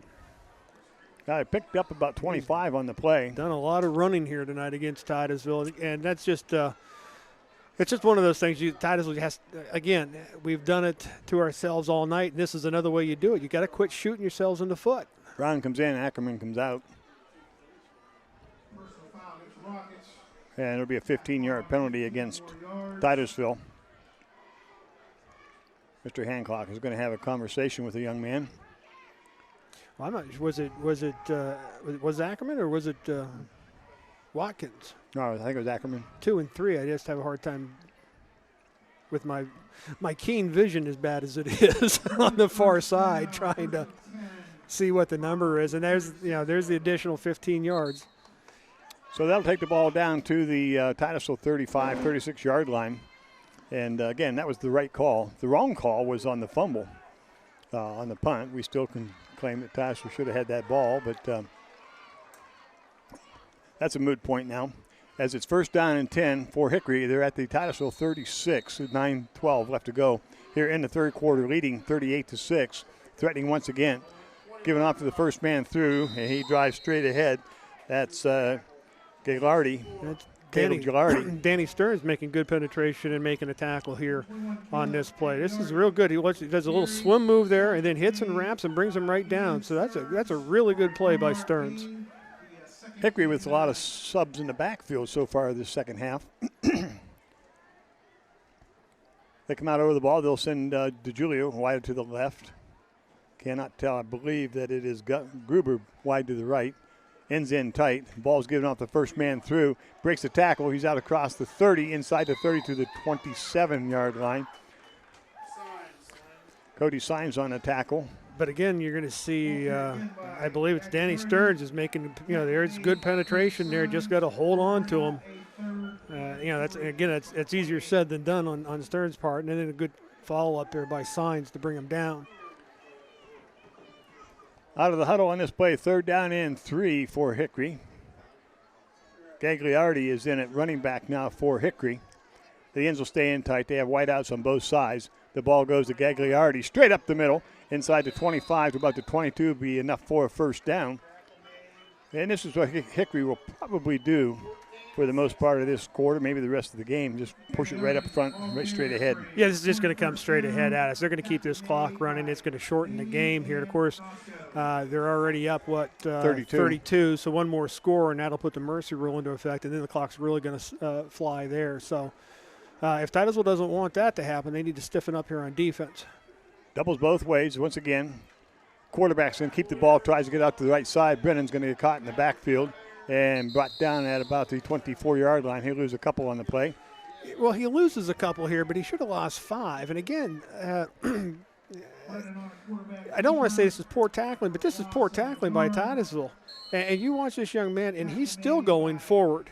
Even with 3 guys on him, and this is a small quarterback, and they're still pulling our guys in the wrong direction here. Titusville's just not doing a good job here tonight of tackling. Brennan is a freshman, 5'10", 180. Doesn't look 180 out there. I'd give him 150. 6:45 left to go, third quarter. Brennan looks to the right side for the pass. It's complete. No, check that out of the hands of Gruber. Bring up a long 11 yards yet for the Hickory Hornets, third down. Yeah, that ball really should have been caught there, too, by the wide receiver. It was just a little bit behind him, but not bad. He had both hands on it easily. Just failed to bring it in. Same formation for Hickory. Gruber goes wide right. DeGiulio wide to the left. Brennan looking to throw. Looks over the right side. He gets it to DeGiulio at the 20. And he is hit and brought down immediately by Rick Brown at about the 21-yard line. A good tackle that time by Brown. That's a good job by Rick Brown coming up here. This is not easy to do. These kids are elusive on these wideouts, and he comes up, he makes a nice tackle and holds on, brings them down. So it's a 4th down and 7 as they're going to attempt a field goal here. And this is not is this their usual kicker? No, this is 68. I'm not too sure who this is. He's not on our program. Well, maybe he had to change jerseys. Maybe it's the same kicker, but he had to put a different jersey on, possibly. Possible. We'll see when he kicks the ball. We'll tell real quick. Well, I'd hate to think they have 2 kids that can kick it from this distance. Yeah, this is this is from the 28, so this is a 38-yarder. Kick is up, and the kick is good. And that's exactly what they did. Yeah, they changed jerseys. That was a good kick. 5:44 left to go in the third quarter. 41-6. Hickory on top. We'll be back with Hickory kickoff right after this. The Titusville Moose Family Center number 84 is a proud supporter of Titusville Rocket Athletics. And just like in Rocket Sports, the Titusville Moose Lodge is committed to working together to make our community a better place to live, work, and play. The Titusville Moose Family Center contributes thousands of dollars into scholarship opportunities for area students, in addition to supporting other nonprofit entities in our own backyard. Students, get involved with your community and make a difference. Good luck, Rockets, and know we'll always be cheering for you from the Titusville Moose Family Center. At Sylvan Equipment in Centerville, we want to take this opportunity to salute all Titusville Rocket athletes and those who take part in any and all extracurricular activities. We recognize your hard work and dedication to your school, your community, and your family, and more important, to yourself. While you're working hard on the field or in the classroom, know that the hard-working folks at Sylvan Equipment will be there to support you every step of the way. Best of luck, Rockets, from Sylvan Equipment in Centerville. 5:44 in the third quarter, 41-6, Hickory up on the Titusville Rockets. This is Titusville Rocket Football and Stream Television and the Allegheny News Talk Sports Network, 9 o'clock, WTIV Titusville, WFRA Franklin, WMGW Meadville. Wambacher with a kickoff. It goes in and out of the end zone. It'll be first down and 10, Titusville at the 20. We watched that field goal. That was from 38 yards out. And he could have made that from about 48, 50 yards out. He had plenty of leg on that ball and great accuracy. Yeah, that's the other thing, too. It's one thing to be able to kick the ball that far. It's the other thing to put it right through the middle of those uprights, and that's what he's done. He is not anywhere near the uprights on either one of those kicks. And that's 38 yards, and you probably shouldn't have. Somebody's vehicle's taking a beating down there. First down and 10, Titusville at their own 20, doubles both sides. Corcoran still a quarterback, in motion to the right. Comes McIntyre. Ball's given off to Hug. No, Corcoran pulls it in, keeps it, gets out to the 20. The thing that was impressive about that kick, I like to watch good kickers. I think that's a really interesting part of the football game. He's kicking to the south end of the field. If folks who are listening are familiar with Carter Field, that's the parking lot. That ball was well above the goalposts and well out into the parking lot from 38 yards. He could have made that from 50 easily. Yeah, that would have been a 50-yard kick. That ball just jumps off of this young man's foot. Yeah, great kick. Second down and 10, Titusville. The ball at the 20. No gain on that play by Corcoran. In motion to the left goes McIntyre. Trips on the left side now for Titusville. Easton Hogue resets to the left side. Corcoran looking to throw. Goes to the left side to Ackerman. Ackerman on a bubble screen. Comes out across the 20 to about the 24-yard line. Pick up about 4 on the play. Bring up a third down and 6. And that's just a simple, easy throw here to the flat. You want to try to get Corcoran a little bit of confidence here into throwing into the passing game here. So you're just going to throw these little quick passes to the flats, to the wide receivers to get some completions, try to get some yards, and hopefully somebody breaks one here. Titusville now with a third down and 6 at their own 24. 4 minutes left here in the third. We have a running clock now.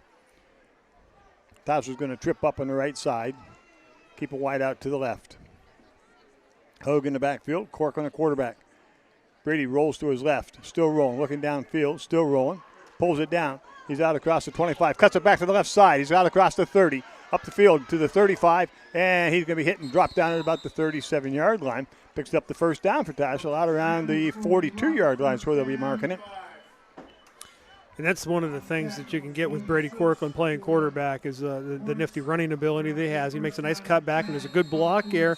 And then you've got Jason Oakes throwing a nice block downfield there to help him out get another 5-6 yards off of that play. First down 10, Titusville at their own 42. Doubles both sides for the Rockets. Easton Hogue, the running back for Titusville, comes in motion to the right. Brady's looking for the screen. Comes to Cooper Lamy, but it's thrown too low. Goes incomplete. Little bubble screen on the right side, I'd call it. And that's a timing throw there, and the timing's just not there on this. And the other thing here is you're going to watch him come through. Don't stop. You know, you see him hesitate before he turns it upfield, and the quarterbacks are expecting receivers to get themselves upfield. That's why they're throwing the ball out in front like that. He's got to get upfield on that. So Titusville now will have a second down and 10 at their 42. We'll send doubles both sides once again for Titusville. Brady out of shotgun, sends McIntyre in motion to the left. High snap, fumble on the ball, and I believe Hickory has it. It was a high snap, and we're unable to make the connection with Easton Hogue coming through, and we lost the ball, and it goes over to Hickory. Yeah, and that just was blown up just off the snap. Well, Brady just barely gets to, and one of the things you want to tell your quarterback in that case right there is don't try to hand it off. Just hold on to it and try to get what you can out of it. Just the snap was off. And again, we've been fighting that a lot here this evening for some reason. First down and 10, Hickory, 41-yard line of Titusville. I think we made a change there at center when one of the early linemen went down. I think we had to make a change there, and I think has not helped the Titusville offense. Ball is given off to the first man through, and he's going to be hit. Let me see, 21, that would be Gagliardi, excuse me. And Dan Stearns makes another nice play here. The second halfer, he's been one of the few guys we've been able to get penetration into the backfield. No gain on the play. Second down and 10, still at the 41 of Titusville. Gruber will go wide to the right. Julia will come to the left. Gagliotti, the back, gets the ball off the right side. He's out across the 40, the 35, the 30, brought down at the 29-yard line. Pick up of a bundle, enough for a first down. Pick up about 12 on the play. Yeah, they just get through there. We're getting a little bit of penetration. There's Easton Hogue, just a step late getting there. Just not able to get there quick enough, and they break that through. Once they get through, when you send your backers, they get through that first wave of tacklers. There's running room to go. First down and 10 for Hickory. They're at the Titusville 28. Altman comes wide to the left. Gruber to the right. Ball's given off to Gagliotti. He breaks the tackle at the 25. Inside the 25 to about the 21, where he is brought down by 2 or 3 Titusville Rockets. On this replay, you're going to see a lot of what's been happening all night to here. Here comes Danny Stearns again, and he's done this all night long.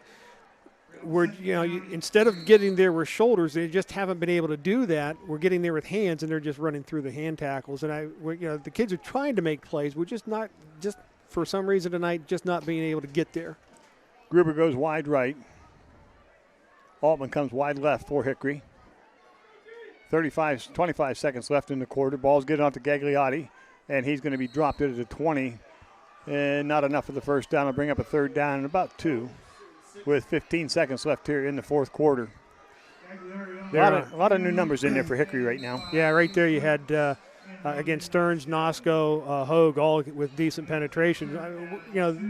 Defensively, at least this quarter, and I realize that, we've got new kids on the field for Hickory, and you would at a 41-6 game. But it doesn't mean that if you're Titusville that you shut it down just because you're playing not their starters, they're twos or their JVs or whatever it is. And again, even in early in the game up front, we had plays where we were getting good defensive penetration, but we can't get shoulders on them or we can't hold on to them, and they're breaking tackles and they're running all over us. And that's just been the type of night it's been for Titusville, with that happening to us on defense. And, of course, we've already lamented the woes we've had on offense tonight. This is the way it goes. Yeah, this is not the type of ball game I came here expecting to see. I truly thought that we're back at home. Again, I wasn't here last week down at Greenville, but being up here, I thought we'd really give Hickory a tough go here. We usually play them so well here in Titusville. And we played the last 2 home games, we played very well. And I really thought we'd see a different ball club coming out here this evening. This might be as bad as I've seen us play this year. Yeah, we're just not making any plays right now. Of course, here's this field goal again, and that thing is that's wow. I'm just playing that because my insurance agent, who is also sponsoring our broadcast tonight, might want a copy of this. You park down there, I take it. Yeah. Go visit Bill at State Farm. I know I will Monday. Okay, so third down and 2. High formation for Hickory. Giving off to the tailback. He drives straight ahead. I don't think he's going to make it. He stopped at the 20. So they'll bring up a fourth down. Gagliotti, the ball carrier. Jason Oakes. I think Cooper Lamy also on that tackle there too. And again, you're seeing good penetration up front there. That time it looked like it'd be Nadonley, I think it was 54, getting into the backfield. So we're still fighting up front. Fourth down as Gruber goes wide to the left. Altman comes wide right. High formation pitch comes out to the backside to Gagliotti. He tries to cut upfield, saves himself from going down. I'm not sure he made it. He's right about the 20-yard line. That was a good run. He about fell over, got his balance, and came very close to picking up the first down. Wait for the official, and they're going to bring the chains in. Fourth down play, so they'll bring the chains in and measure. Yeah, Cooper Lamy comes in there real quick here. But there again, we've got hands on them, and we can't get shoulders on kids tonight for some reason, and we're giving them 2, 3, 4 extra yards when we do this. I think he's going to be short. Look at that shot by our camera. Oh, that's way short. Why'd you even measure? Yeah, that's a you got to be short. better than that. Holy cow! Well, I saw from up here. I did too, and I can't see at all. I mean, come on! You watch them miss that, you're thinking, what else are you guys missing here? You're way off on this mark. The ball hits the coverage guys. We don't get the turnover. How do I turn that mic off? Okay, that'll work right there. My goodness sakes! First time, 10 Titusville. This is what we talk about when one mistake just kind of snowballs out of it. Yeah, they blew that call. They blew that call over there, and things have just gone downhill for the officials ever since. First down and 10, Titusville. Doubles both sides. In motion is Cody Signs. The ball's given off straight ahead. I believe it is Easton Hogue. Out across the 20 to about the 24-yard line. Pickup of about 3 or 4 on the play. Brings up second down and 6. We're in the fourth quarter, 41-6. Hickory Hornets on top of the Titusville Rockets. Possible missed calls. Right there it is, right off his. You had to show that again. I'm going to have to listen to him the rest of the ball game, Luke. But it's nice because people can see that hey, the new guy's got it going on. Push that button for him, will you, Luke? Trips on the right side for Titusville, now in motion. Chase Ackerman, Brady Corcoran rolling to his right, wants him to throw. Nobody's over here. Yeah, he throws up short. Oh, nice try, Easton Hogue. That's a good effort, trying to catch the ball there at the 35. It goes incomplete. Yeah, that's a lot of running because Easton Hogue's going to try to get lost here on the fake, come through the line of scrimmage, and then come to the outside. And Brady's taking a look. He's looking like he's trying to read his progressions. There's somebody deep beyond Easton Hogue that was covered. He saw Easton late, just a little bit out in front of him off the fingertips. 3rd down and 6. Titusville at their own 24. Doubles both sides for the Rockets.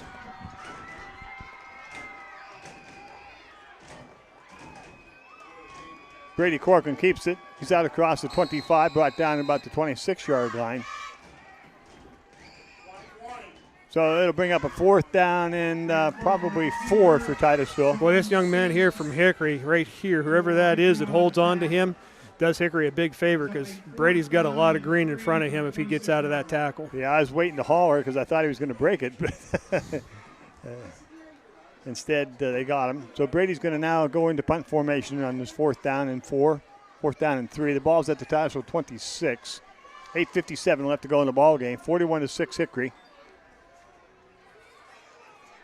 Brady on the snap, low snap, he's going to get it off. It's going to be a good punt. It's going to go out to the 40 and roll out of bounds at about the 37, 38-yard line of Hickory. So that's where Hickory will put it in play. 1st down and 10 at their own 38. 8:40 left in the ball game. 41-6. Hickory on top. First quarter was fun to watch. After that, things went downhill quickly for Titusville. Yeah. Remember we argued about whether this was a touchdown too. Yeah. It's now what you're doing here at Titusville. What you're looking for, you're looking to see who wants to play football now, just for the fun of playing football. You're 41-6. You got a continuous clock. Just about everything that could have gone wrong for you tonight has gone wrong for you tonight. Now it's a matter of let's see who really wants to play football. So we're all set to go. We'll try to get some of these numbers. Hickory with a pretty new lineup in there. I believe Canone is at quarterback. Nicholas Canone. We'll see the number as he squares up on us a little bit. A little hard to read the numbers. It is Canone. He's going to keep the ball. Going to roll to the outside, out across the 40 to the 41-yard line. I checked that. It is Malik Spicer, the quarterback, the junior. Skylar McIntyre with the tackle coming through the line of scrimmage and chasing it down from behind. But they're getting, there's 3 to 4 yard pickup on 1st down. 2nd down 7 now for the Hornets at their own 41-yard line. Group will come wide to the left. But to check the wide out to the right, check the wide out to the left here, we get a number. Spicer at quarterback. Gives it off to the first man through, and he's going to be stacked up at the line of scrimmage. And I believe that's Hogue. Gagliardi, I believe, in the ball carrier. Hogue and Oaks on the tackle there for Titusville. We need to be thinking of player of the game also for Titusville. Be kind of tough tonight. 3rd down 7 for Hickory at their own 41. Altman goes wide left. Gruber wide right. Spicer going to roll to his left. Breaks the tackle. He's out across the 45, and he has enough for the 1st down close to midfield. Hey, a reminder, big fundraiser going on Sunday for the Titusville Rocket football team. Spaghetti dinner. Spaghetti dinner. You can get your bucket of spaghetti. If you don't want to eat there, you can take it home with you. I saw how excited you were in that interview. We started talking excited. about that bucket of spaghetti. Bucket of spaghetti. Your mouth was watering before Mr. Hancock got out of his chair. Coach Hancock said, you bring a crock pot down, whatever, they'll fill it. Big fundraiser for the football team. Oh, fumble on the snap. Spicer still trying to pick it up, and Titusville does have it. Spicer unable to fall on the ball, and it is Danny Stearns who comes up with the ball at the 40-yard line of Hickory. That's going to be one of the easiest fumble recoveries you're ever going to see right there. And here, for all you young guys playing quarterback, that ball gets behind you, fall on it. Don't try to pick it up. Don't try to make a play. Fall on it. Did you watch the game last night? Did I watch the game then? Yeah, I did. Did you see when they – with America's team. Yeah. Which one is that this week? Denver. Oh, okay. As long as it's not Dallas. Remind me I brought that up. So okay, it was right after this. If I don't forget. Hey, First Steve, down and 10, remind him. Titusville. First down and 10, Titusville. In motion to the left now. They're going to trip up to the left side for Titusville. Cody Sines comes in motion. Corcoran gives the ball off to Sines. Sines fumbles it, but he picks it back up, and he'll lose about 3 in the play. The reason I brought that up is that yes, the quarterback for Denver, the guy's supposed to be pretty good, I think. Oh, Manor. Roethlisberger. Peyton Manning fumbled a snap, and he fell on the ball. And the announcers were saying, pick it up and run. I mean, he laid there for a couple seconds till somebody comes up and touches him, in the Pro Bowl. And they were mad because he didn't pick the ball up and thinking, what? Why would he do that? He's only got 513 touchdown passes in his career. Yeah, you tell him how to play. Second guess. Corcoran pulls That's the ball a good down. He's quarterback going to run draw. it up to the 40. Gets to the outside. 35. Down to the 30. First down, Titusville. Or very close to it, depending upon the spot. Good run by Brady Corcoran. Yeah, and that's a quarterback draw, I think, all the way on this play. He drops back. He just plants his foot and it tends upfield. And that's what you're going to do with Brady Corcoran here is try to get him loose, get him into some space, and try to get a first down. And they did give us the first down. They did, yes. Thought it was real close. I'd have measured that one. That one would have been worth measuring. Never happy. Never happy. First down and 10, Titusville. They'll bring the wideouts in tight. They're at the 30-yard line of Hickory. Corcoran, bad snap. Corcoran keeps it. Now goes to the outside. Get a block. Cuts to the outside. He's out across the 20. Nice block down by inside the 20. Sines. He's down around the 10. He's close to the goal line. And he's knocked out of bounds at about the 1. Broken play goes for a bunch for Titusville with some good blocking, as Steve's talked about. And how many times have you seen this happen?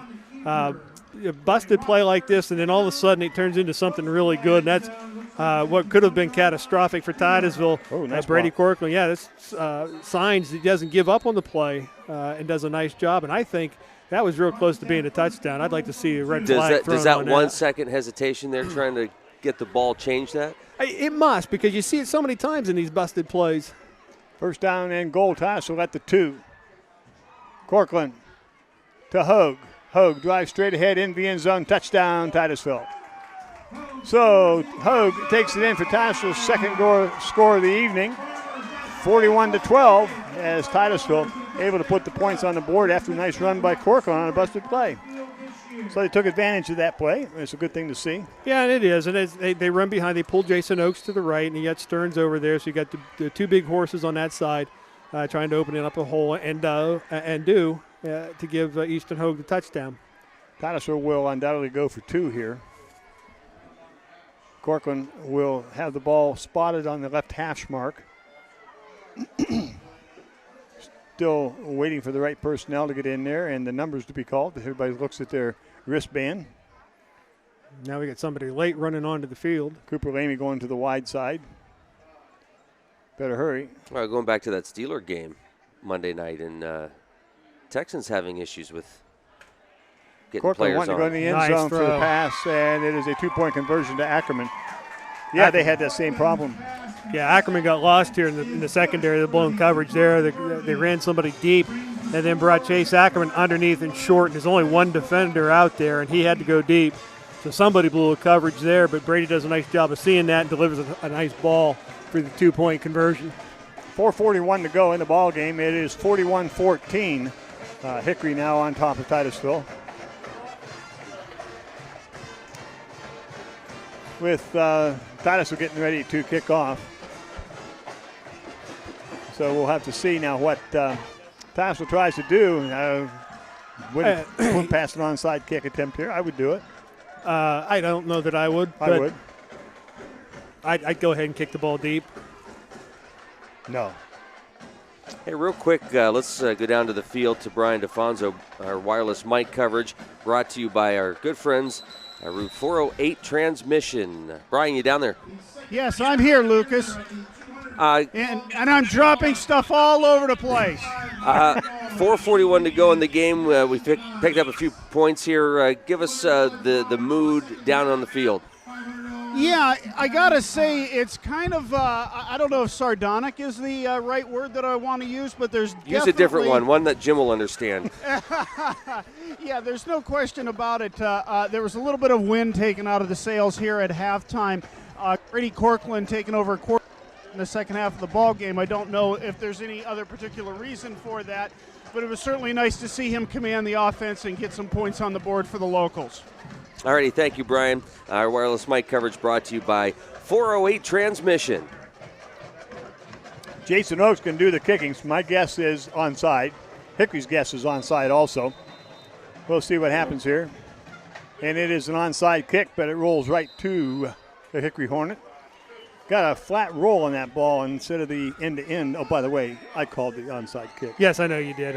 Not that I can bring it up. And just to say, that's why I wouldn't have done it. Now they got 1st and 10 at the 50-yard line. Kick the ball deep, make them go. Oh, my goodness. Adam, do you have to drive home tonight? Your dad's I'm telling you, I will. He's a year older, you know. I want to bring cameras to your Thanksgiving meal. No, you don't. They just canceled Honey Boo Boo. I think they could pick up the Bodemer show. 1st down and 10. Spicer at quarterback. Gives it off to the running back. Comes across the 50, the 45. He's at the 40, and he's going to be hit and dropped about the Titusville 39. Watkins on the tackle for Titusville. Clary was the ball carrier. And we just Jason Oakes got pushed by him there as he tried to penetrate into the line, beyond the line of scrimmage there. You can see their tackle, number 77, does a nice job of taking them to the inside, opening up the hole to the outside. 1st down and 10 for the Hornets. Schumacher now the running back for the freshman for Hickory. Schumacher has the ball, and he's going to be hit and dropped at the 38. And there's 15 yards against Titusville for a little excessive tackling after the whistle.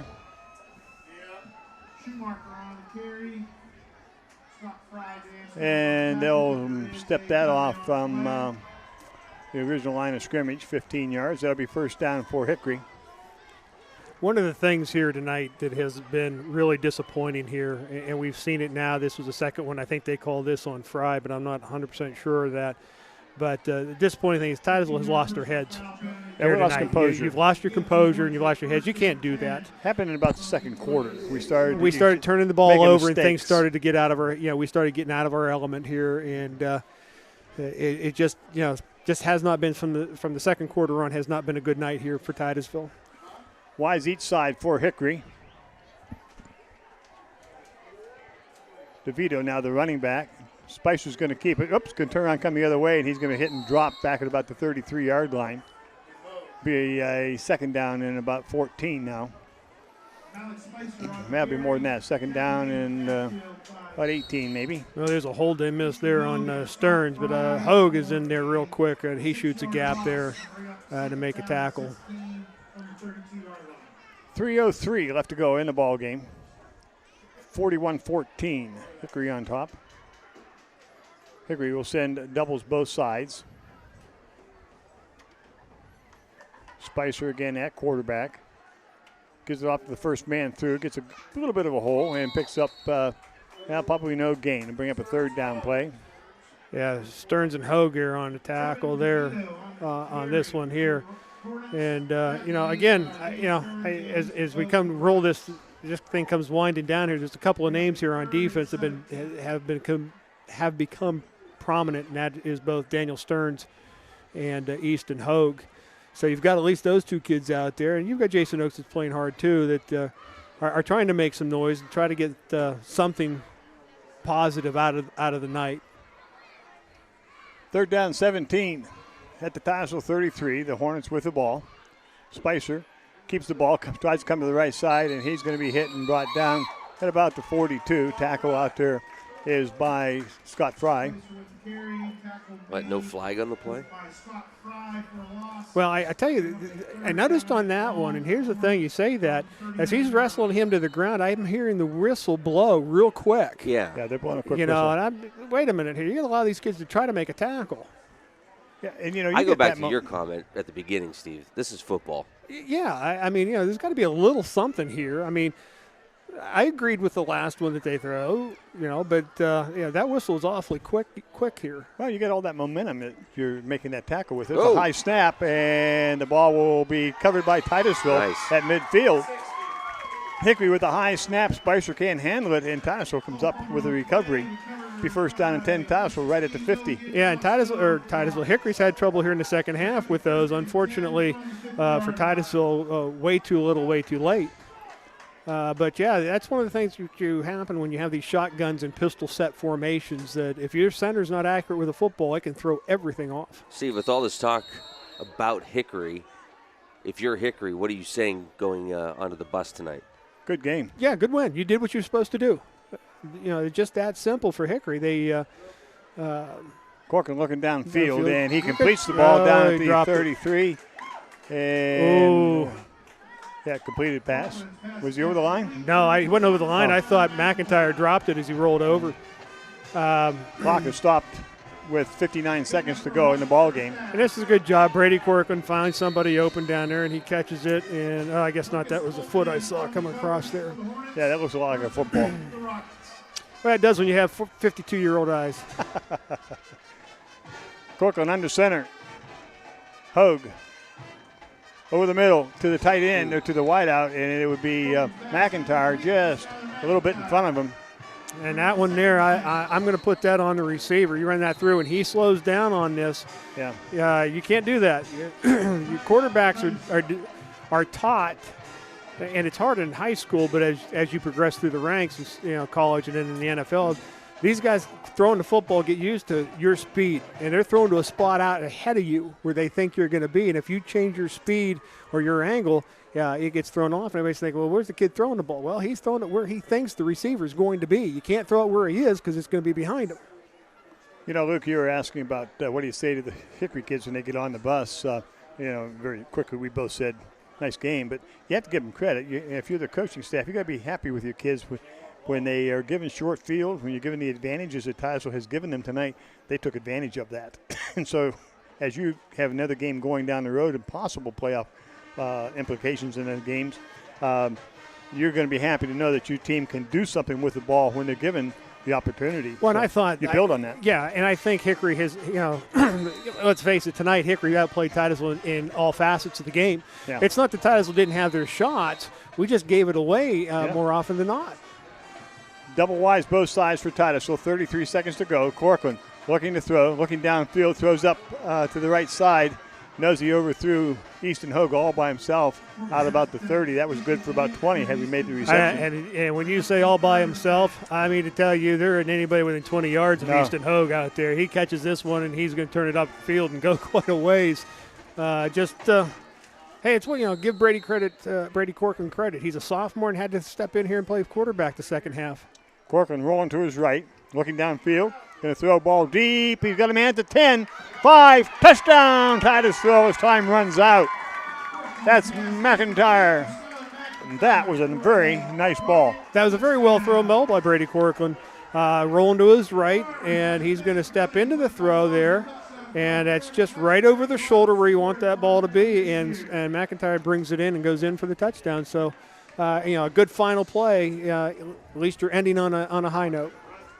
And I'm surprised they're going to go for the 2-point conversion. I've seen games like this where the time runs out and they don't give you the opportunity. Yeah, that's why I'm kind of surprised they didn't call the game. Well, they're going to let Titusville go for 2. Titusville's going to spread them out. Time has expired on that last play. We'll get a chance for a 2-point conversion. Corcoran looking down to his left side over the middle, tries to get into Hogue. It's intercepted, and the point after will be no good. Final score here at Carter Field. Hickory 41, Titusville 20. We'll be back with wrap-up right after this.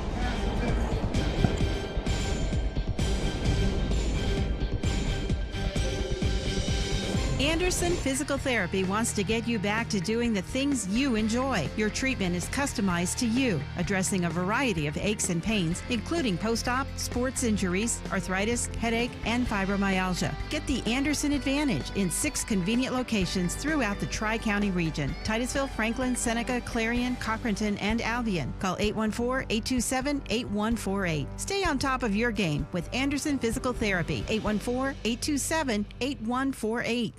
You see our vans every day.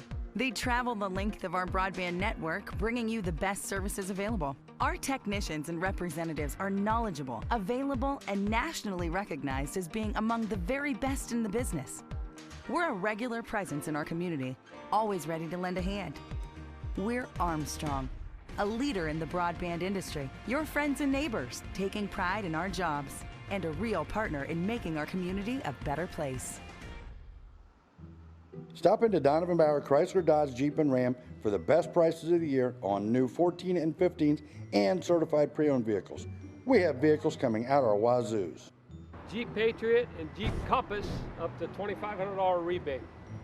We also have the Chrysler 300 with up to $4,000 in rebates and the 200 with up to $3,000 in rebates. We have vehicles coming out our wazoos. Donovan Bauer Auto Group on the Hightown Road in Titusville. Where do you want to be in a year from now? In 2, 3, or 5? At Pitt Titusville, you will be connected, inspired, challenged, and most importantly, be ready for your future. Pitt Titusville connects you with the quality education of a world-class university with a personalized and friendly atmosphere of a small campus. Discover what you can be at Pitt Titusville's fall open houses. Join us on Saturday, October 25th or Saturday, November 15th. Tour the campus, learn about our new merit scholarships, and talk with faculty about academic programs, including our new associate degree in petroleum technology. Be at Pitt Titusville and be ready. Big G Tire and Auto on the Hightown Road in Titusville is your home to the largest selection of tires for small compact cars to large semis. Need an oil change, inspection, or repair?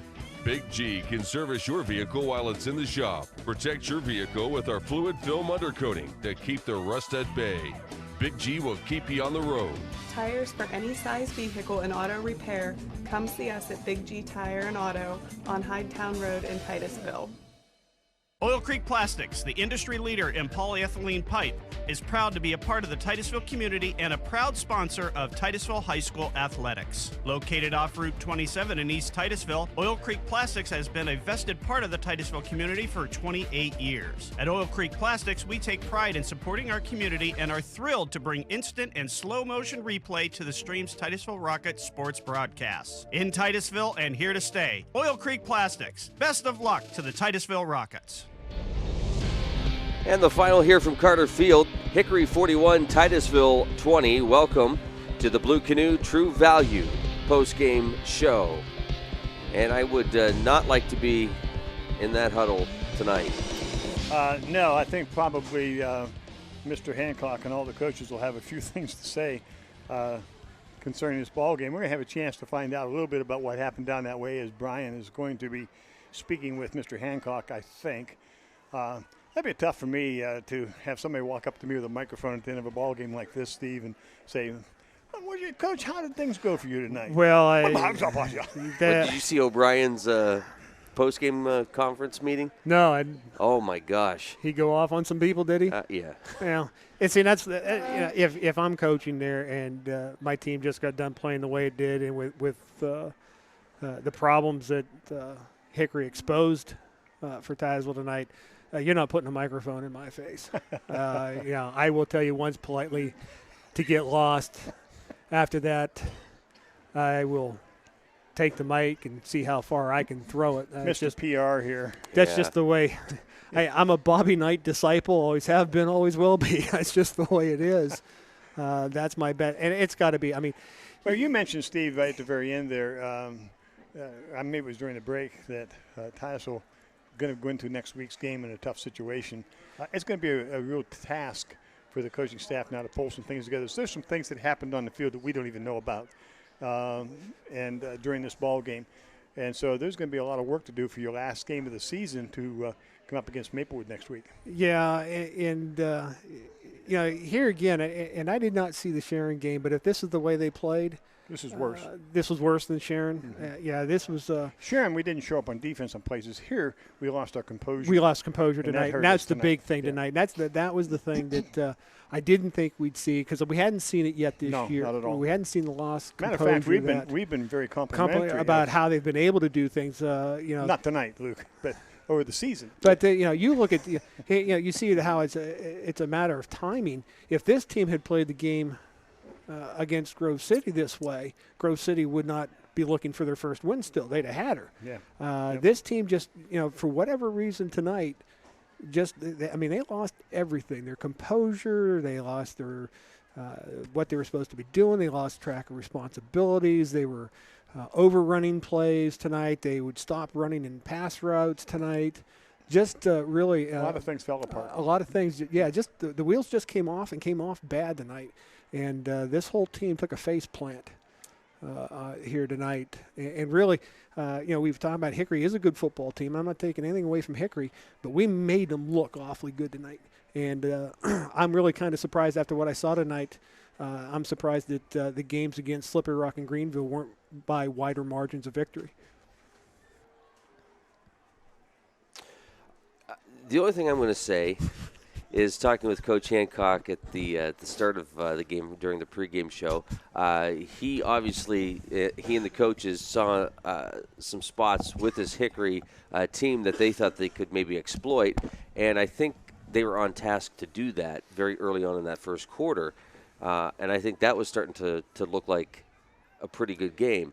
I'm not sure what happened towards the end of the first quarter. I think when you had your first turnover or so, when those things occur, then you throw the interception, you fumble the ball, you give them short field to take advantage of it, and just that momentum switch so quickly just really hurt us. We'll go down to Brian. Brian's trying to grab, I'm sure, a very excited Coach Hancock. Okay, down here at Carter Field at the end of the game here, the final score, the Hickory Hornets 41, the Titusville Rockets 20. Here talking with Coach Tom Hancock. Again, Coach, I thought in the first half you guys did some positive things, but unfortunately some turnovers, maybe didn't finish some drives. I thought it could have been a much different ball game. Yeah, absolutely. And that's a good team, and we made them look great. They are going on to playoffs and those types of things, but I think we moved the ball, but, you shoot yourself in the foot when you've got a first down and you're on the 17 and then just play undisciplined football and you end up being, 55 yards away. You can't play football and win that way. Yeah, and I've been watching football games on this field a lot. I haven't seen anything quite go down exactly like that at this field. In the second half, we had Brady Corkland was a quarterback in the second half. He did lead a couple of touchdown drives. Was there again? I realize these are young kids. Was there an injury or something that we missed, Coach? No, in regards to, it's a learning process for everybody, and we ask a lot of our kids, and when they don't perform, we're trying to switch things up, and that's what we do. People are going to be critical of the decisions we make as coaches, and they can be critical, but it's different because we feel like we're a family, and if we make a decision like that, we have to live with it, and that's the decision we went with. Yeah, and again, from somebody in a situation like that where you got a whole community looking at it, it's something you do have to prepare for. But what other people may not understand, somebody's got to make these decisions, and we're the ones on the field who are doing it. And obviously, you got to respect that and do the best you can with what you've been dealt. Let's put the focus on next week. The Battle of Eastern Crawford County, the Maplewood Tigers come to this field. They have not played on this field in 19 years. The two schools haven't met. Still got to look. I feel just by the way I heard you talk to your team, you guys are looking forward to having another chance out here. Yeah, I think we can correct those mistakes, and we can have a good time. Everybody, and Maplewood included, because this is a rivalry we'd like to start again, and I just think it's something bringing it back, and we can take advantage of some of the things that they've shown us on film, and.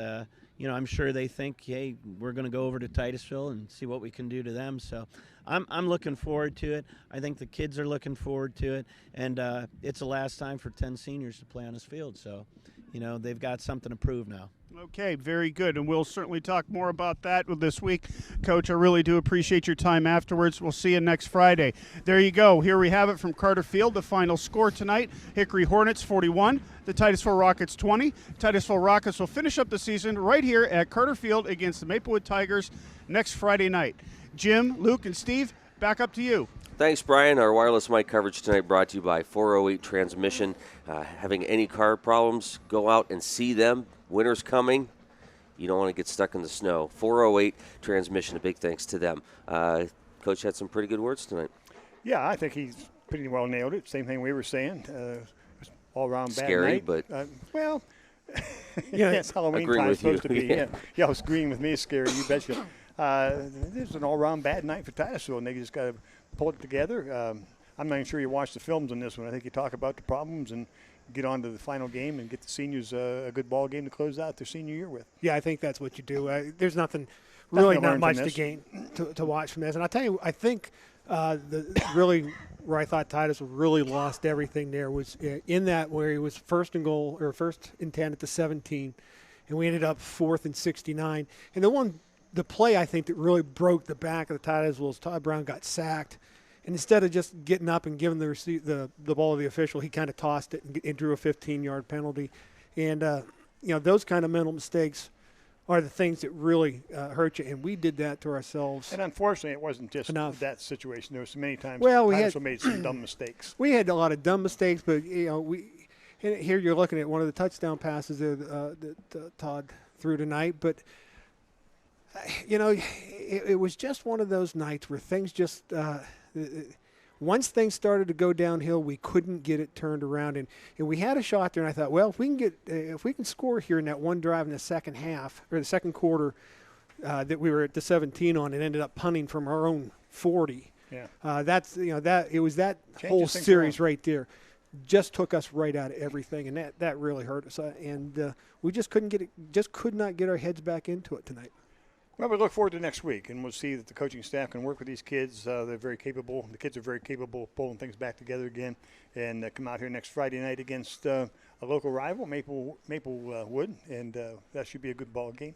One that we hope to close the season off with a big win for these kids. Well, I think it's a game here on our schedule that we, I think, size-wise and skill positions-wise, I thought we're going to match up pretty well with Maplewood. I don't think they're overly big, so I don't think we're going to have that big size disadvantage to battle. Tonight, player of the game. All right, let's talk about it. Corky's Pizza, Family Video, player of the game. That's pretty difficult because if you listen to our broadcast all the way through, we were not real complimentary about a lot of the kids. And you need help. And we need help. But there was a couple of kids that played well. Easton Hogue played well. I thought not. Jason Oakes played well. He's given every game we've watched him play. But I thought we were talking about Danny Stearns having a good ball game here this evening. Yeah, I thought like we said coming in, Hickory wasn't gigantic as to some of the people we've played tonight, and I thought Danny Stearns did a nice job, particularly here late in the ball game. We said, okay, it's time to find out who wants to play, who's going to put their big boy pants on and say, yeah, okay, you beat me, but I'm going to keep coming at you. And I thought Danny Stearns did a nice job tonight, and I thought he did it, held his own offensively in the offensive line tonight. So Danny Stearns is our Corky Pizza's Family Video player of the game. Congratulations to Danny. All righty, guys. Maplewood next week, final home game, final game of the season. Hard to believe. And then we move indoors. Yeah, but it's been a good season. I look forward to it next week, and I'm sure that coaches will get this all together, and next week will be a whole different ball club out here. I think, without a doubt, I think this, what happened here tonight, from everything we've seen, we've gone through 9 games now, this was an aberration. Absolutely. This was just full moon, whatever you want to, Next week's Halloween, Steve, not now. Autumnal equinox, whatever you want to call it, whatever it is. It was just a bad night. That's right.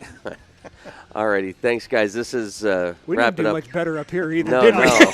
No. Blue Canoe True Value post-game show. Big thanks to all our sponsors. Big thanks to my college check, Adam Bodemer, Steve Bodemer, Jim Bodemer, Missy back at WTIV, WFRA, at WMGW, the Allegheny News Talk Sports Network. A big thanks to her. I'm Luke Rio. Thank you for joining us for Titusville Rocket football right here on the stream.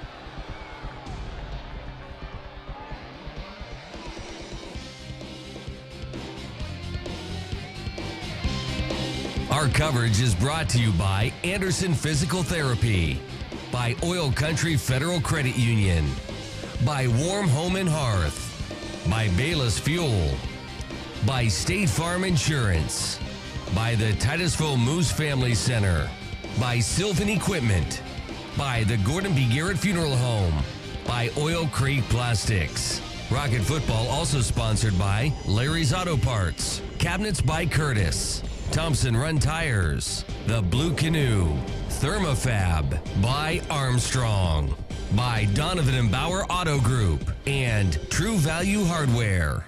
This webcast is copyrighted by Lightning Strike Productions and the Titusville Area School District for the private use of our audience. Any other use of this webcast without consent is prohibited.